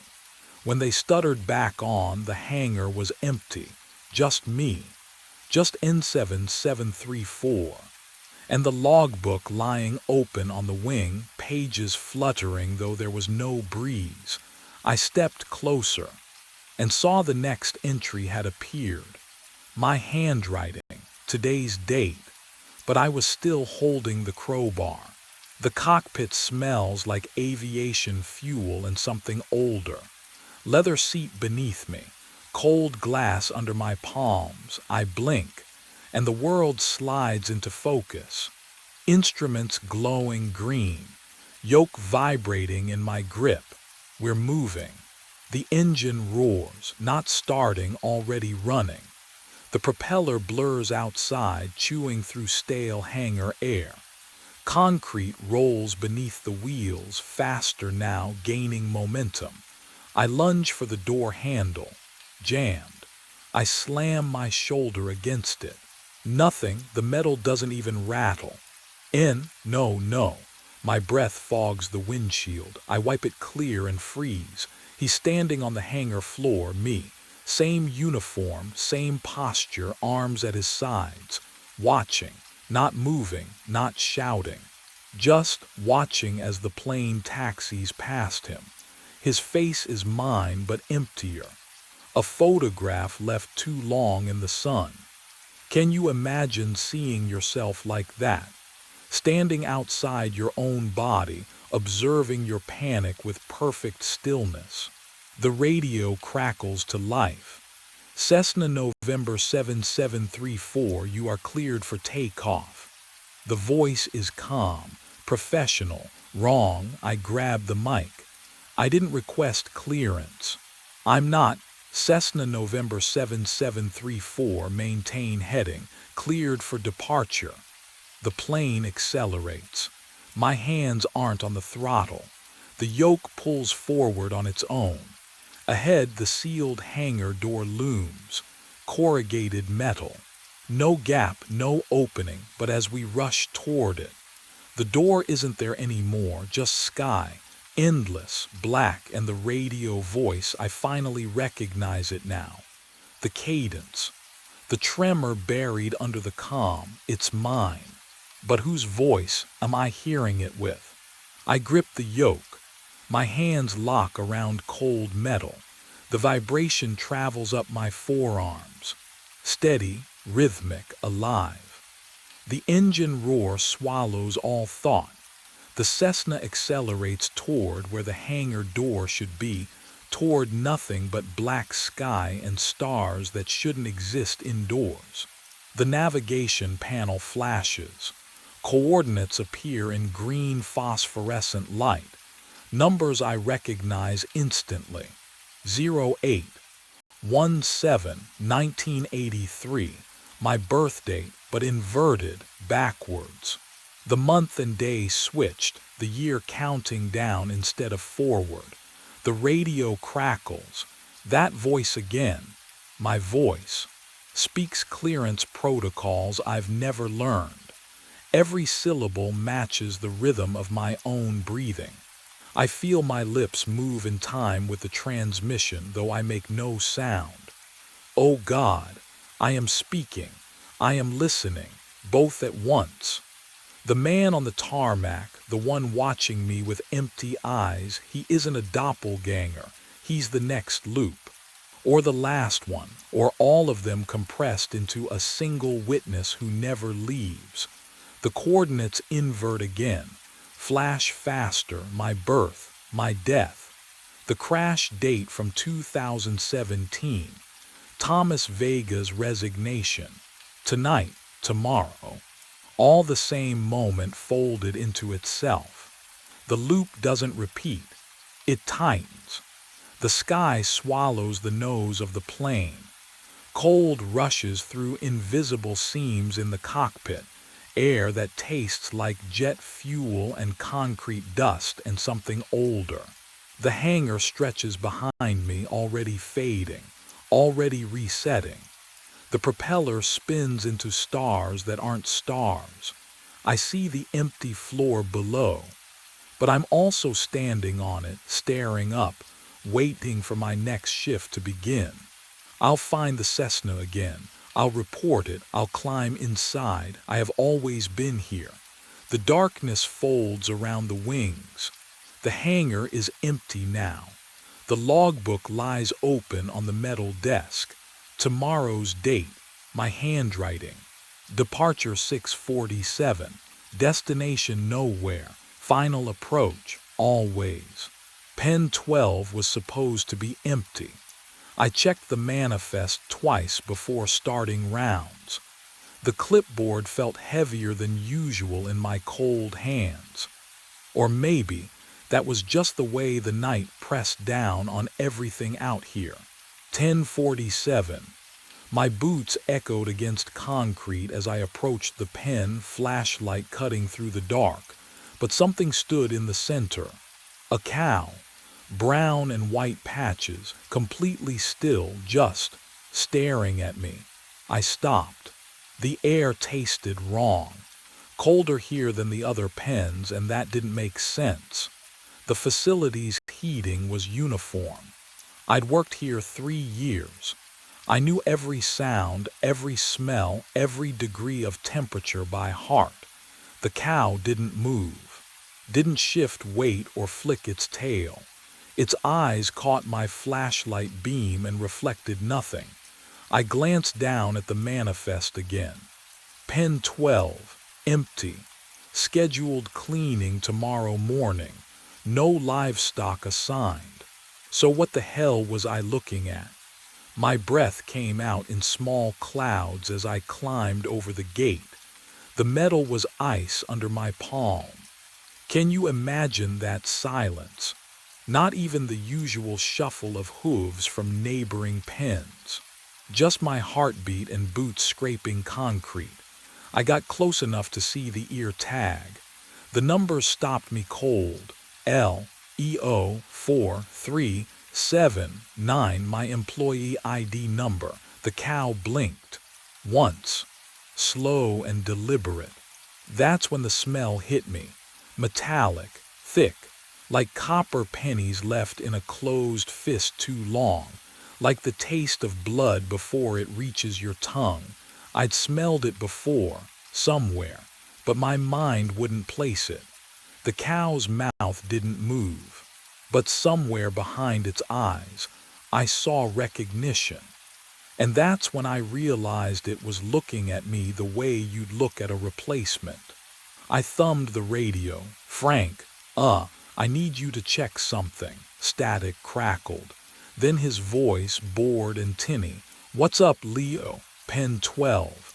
The manifest says empty, but there's a cow here. I stared at the animal. It hadn't moved. Hadn't blinked, just watched. Hold on. Keys clicking in the background. System shows pen 12's been empty since Monday. No livestock assigned. No tag registered. My throat tightened. Frank, I'm looking right at it. You sure you're at 12? The number was painted on the gate. Bold, white, 12. Yeah, I'm sure, he sighed. Take a picture, send it through. Good, yes, evidence. I pulled out my phone, hands steadier than they should have been. The camera focused. The cow filled the frame, that metallic smell still thick in the cold air. I snapped the photo. The screen showed bare concrete. I blinked, lowered the phone. The cow stood 3 feet away, massive and silent. Raised the phone again, empty pen, just gray floor and shadows. Leo, Frank's voice broke through the static. You send it. Yeah, it's, my voice felt distant. Have you ever doubted your own eyes? Wondered if your mind was betraying you? I clipped the radio, took a step forward. The cow didn't move, didn't react. I reached out slowly, my fingertips trembling as they met the hide. Cold, not cool. Not damp from night air. Cold as freezer meat. As something dead for days. I jerked my hand back, but the cold clung to my fingers, spreading up my wrist like frostbite. The cow's ear tag swayed slightly, my employee number catching the dim overhead light. And then, oh God, then its jaw moved. The jaw moved, and my voice came out. Not a moo, not animal sound, my voice. The same flat Midwest tone I'd heard on voicemails, the one Cheryl said always sounded tired. I've been standing here since March. I stumbled backward. My boot caught the pen rail. The cold metal bit through my jeans, but I barely felt it. The cow's mouth didn't sync with the words. They just emanated from its throat, from the air between us. I collapsed during rounds, it continued, each syllable slow and deliberate. Stroke, right here, right where you're standing now. My hand was still numb from touching its hide. I shoved it into my jacket pocket, squeezed my fingers into a fist. The warmth wouldn't return. 3 days before they found me. Have you ever heard your own voice say something you didn't speak? It's not like hearing a recording. That's just embarrassing, hearing how you really sound. This was violation. Someone wearing my vocal cords like a costume. I shook my head. No, no, this was. What? Exhaustion. Carbon monoxide from the truck. I'd skipped dinner. Low blood sugar. Something rational. Something fixable. But that metallic smell thickened in my nostrils. Copper and rot. The scent memory of the meat locker when the generator died last July. You're not real, I whispered. The cow blinked. Once, slowly, its massive head tilted, almost sympathetic. My radio crackled to life. Frank's voice cut through the static. Leo, you copy, finishing my rounds in the east wing. Heading your way, I grabbed the radio. Frank, stay on the line, I need, but the transmission ended. Just dead air and the hiss of an open channel. Footsteps, heavy boots on concrete. The familiar rhythm of Frank's bowligate gate echoing from the corridor. Relief flooded my chest. Frank. Solid, practical Frank who'd worked here 20 years. He'd see this. Confirm I wasn't losing my mind. We'd call animal control, figure out how something this size got in, laugh about it next week over coffee. The footsteps grew louder. I turned toward the corridor entrance. Frank, over here, pen 12. You gotta see, Frank appeared under the overhead light. 58 years old, thermos in one hand, clipboard tucked under his arm. His breath fogged in the cold air. He walked right past me, not around me, past me. His eyes swept the pen, landed on the empty space where I stood and continued moving. No recognition, no pause. Frank, I shouted. My voice bounced off the concrete walls. He kept walking, boots scuffing, humming something under his breath. Some old country song he always hummed. I lunged forward, reached for his shoulder. My hand passed through empty air. He was already 10 feet away, turning the corner toward the south pens. The radio crackled again. Frank's voice. East wing clear, pen 12 clear, moving to loading docks. I stood there, radio hanging from my belt. My breath should have been fogging like his. It wasn't. I raised my hand to my mouth, exhaled hard, watched for the white vapor. Nothing. The cow watched me with patient, knowing eyes. And when it spoke again in my stolen voice, I finally understood why the air had grown so cold. The cow spoke again in my voice. Check your pulse. I pressed 2 fingers against my left wrist, pushed harder. The skin felt room temperature, no colder, like touching raw chicken from the back of the fridge. I shifted my grip, searching for the familiar throb beneath the surface. Nothing.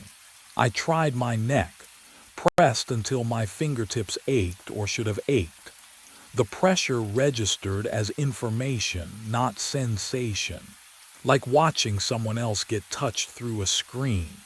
No pulse, no heartbeat.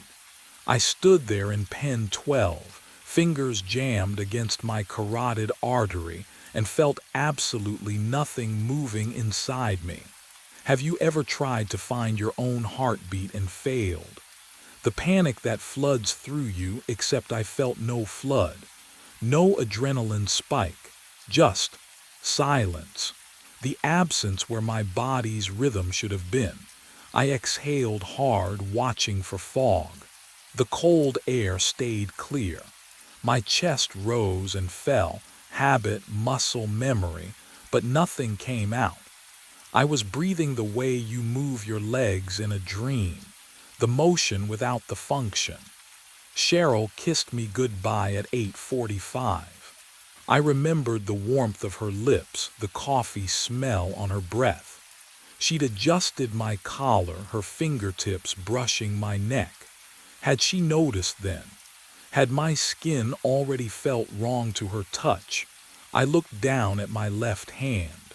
My wedding ring hung loose on my finger, too loose. I'd worn that band for 19 years, snug enough to leave an indent. Now it twisted freely, the gold dull under the fluorescent lights. I pulled it off. It slid away with no resistance, and underneath my finger showed no tan line at all. But the skin beneath looked thin, translucent. I could see the shape of bone through it like wax paper wrapped around wire. I stared at the bone beneath my skin, translucent as wax paper. Russell Payne. The cow's voice, my voice, broke through my paralysis. I looked up. Its dark eyes held something I recognized now. Resignation. That was my name, it said. Before pen 12. The metallic smell thickened. My stomach turned, though I couldn't feel hunger anymore. Couldn't feel much of anything except the cold radiating from the concrete beneath my boots. You had the stroke 20 minutes ago. The cow didn't blink. 10:47 p.m., right behind me, where you're standing. I stepped back. The concrete felt wrong under my feet, too solid, too real for someone who wasn't breathing. You're on the ground in pen 12 right now. The cow's jaw moved with my cadence, my Nebraska drawl. I'm watching you die. No, your phone's 3 feet from your hand. You tried to reach it. Couldn't. The air pressure changed. Or maybe I just finally noticed the silence, how the usual hum of the facility had vanished, how isolated pen 12 really was. Can you imagine standing in a place where sound just stops? Tomorrow at dawn I'll be free. The cow shifted its weight, hooves scraped concrete. You'll replace me. The words didn't make sense, couldn't make sense. That's not, my voice cracked. I'm standing here, I'm talking to you. For now, run. Every instinct screamed it. I turned, boots pounding concrete. The exit corridor stretched ahead, fluorescent lights buzzing, the first sound I'd heard in minutes. My legs moved but felt distant, like borrowed limbs. Behind me, that metallic smell grew stronger, and ahead, oh God, ahead the corridor was turning back. The corridor opened back to pen 12. I stopped, gasped. My legs buckled beneath me, but I didn't fall. I just stood there swaying. The metallic smell wrapped around my throat like a fist. There, on the concrete, me. I was lying on my side, one arm stretched out, fingers curled toward nothing. My eyes were open, staring at the wall. My mouth hung slack, a thin line of drool connecting my cheek to the floor. The phone lay 3 feet away, screen still glowing. 10:51 p.m., 4 minutes. 4 minutes since I'd found the cow. I couldn't move, couldn't breathe, no, wait, I wasn't breathing anyway. Was I? My chest didn't rise. Didn't fall, just still. Boots echoed down the corridor. Frank. I spun toward the sound, relief flooding through me. Frank would see. Frank would call someone. Frank would. He walked right past. His flashlight beam swept across the pen, across my body, across my open eyes. He didn't pause, didn't slow. The boots kept their steady rhythm fading toward the loading dock. "Frank!" I screamed. "Frank, I'm right here," the sound that came out. Oh God. Oh God, it wasn't my voice. It was low, guttural. A drawn-out moo that vibrated in my chest and rattled my teeth. I pressed my hands to my throat, choking on the sound my hands. I stared down at them. The fingers were thinner, longer. The wedding ring hung loose on my fourth finger, slipping toward the knuckle. The skin looked waxy, pale, like it was already starting to forget what human flesh should look like. What would you do if your body started erasing you piece by piece, and you were still aware enough to watch it happen? I ran. My boots hammered concrete, echoing off metal gates and empty pens. The exit corridor stretched ahead. 50 feet, 40, 30. Cold air bit my face. I could smell diesel from the parking lot, rain on asphalt. Freedom. Just through that door. I hit the push bar hard. The door swung open, and I stumbled back into Pen 12. Concrete walls. The metallic stench. Russell standing center, watching me with those flat cow eyes. The corridor behind me led, backward, to where I'd just come from. No, I spun and ran again, same hallway, same distance. I counted my steps this time, 53. The door opened onto Pen 12. Russell hadn't moved. My corpse still lay 3 feet from the gate, phone screen dark now. Third time, fourth.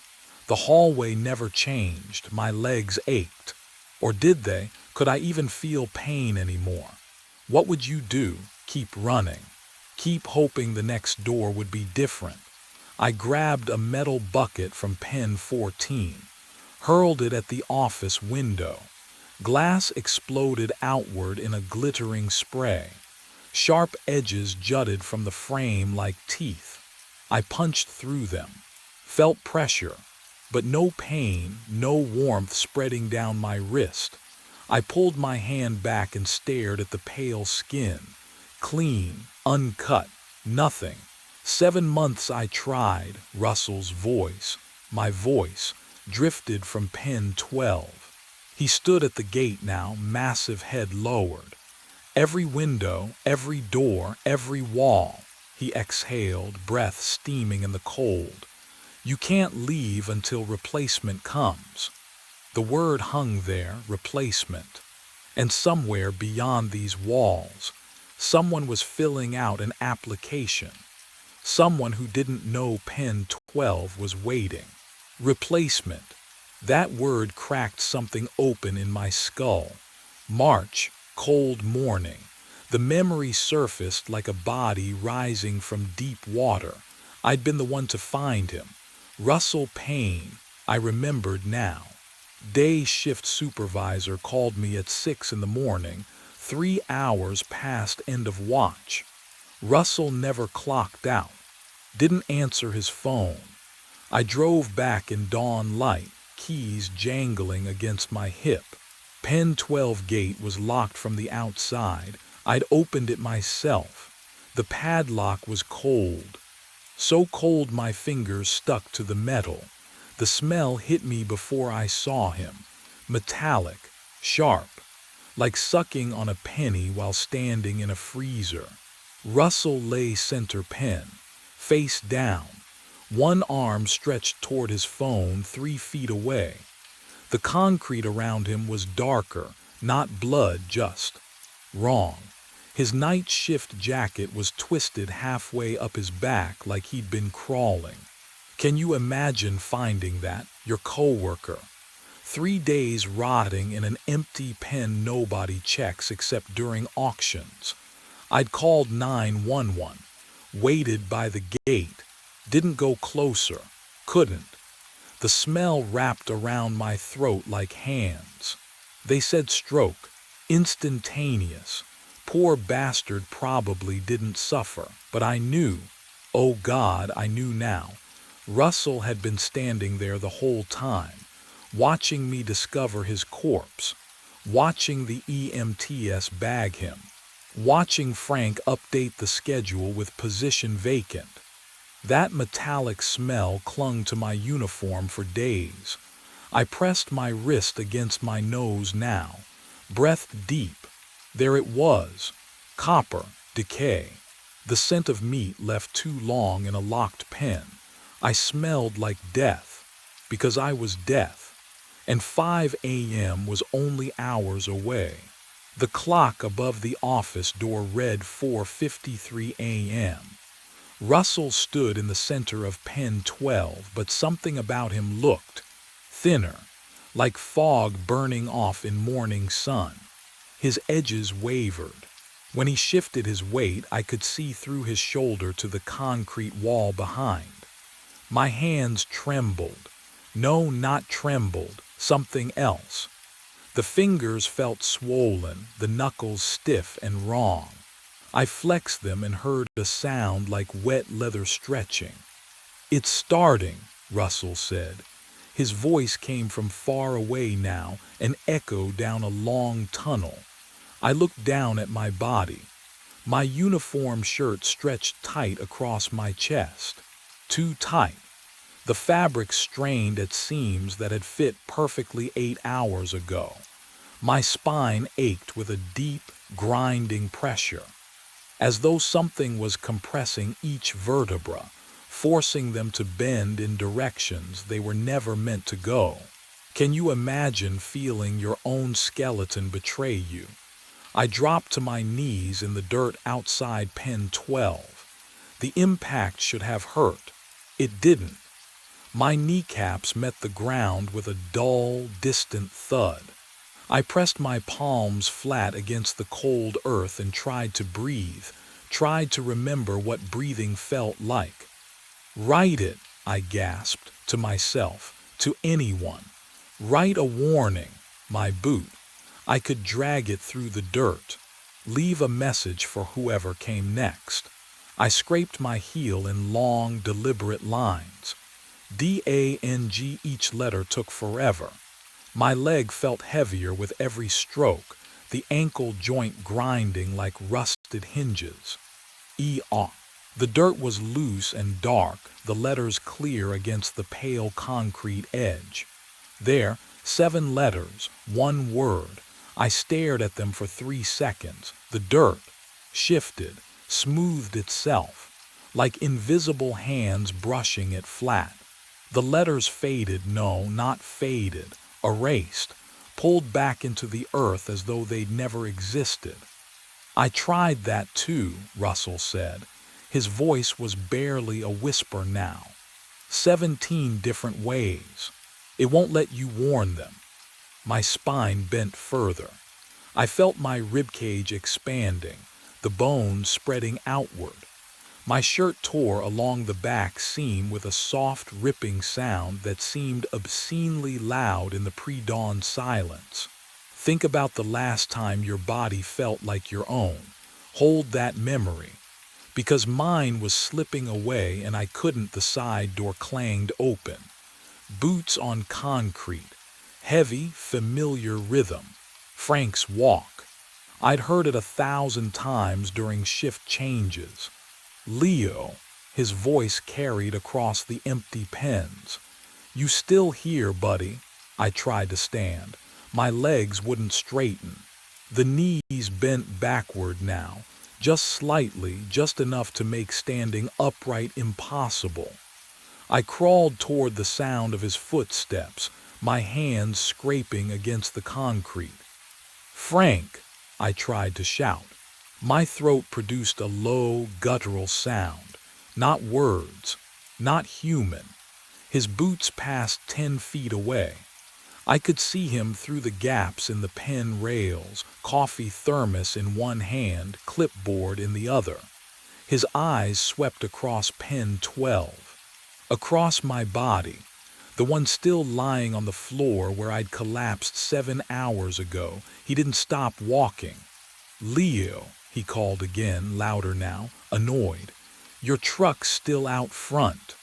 He pulled his phone from his belt, pressed it to his ear, and 3 feet from my dead hand, my phone began to ring.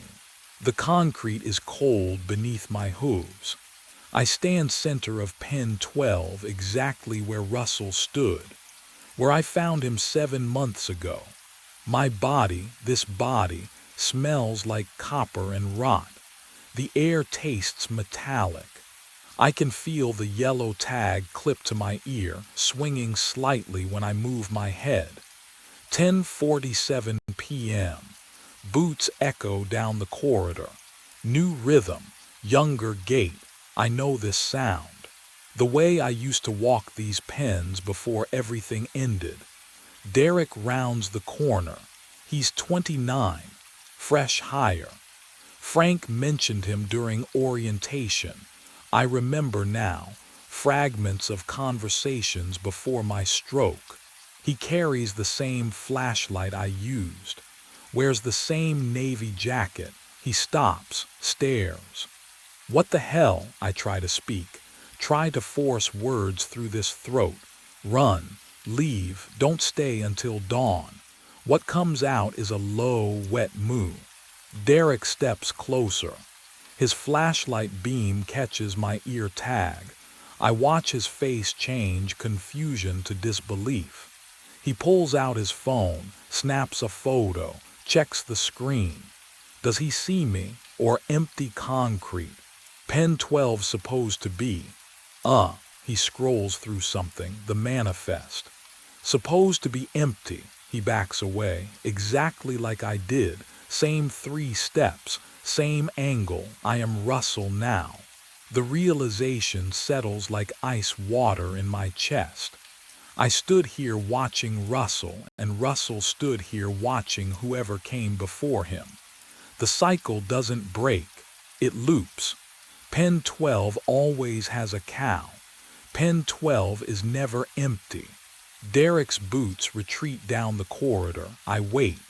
In 7 months, he'll collapse during rounds. In 7 months, I'll watch him transform. In 7 months, I'll fade, and he'll take my place. The facility hums around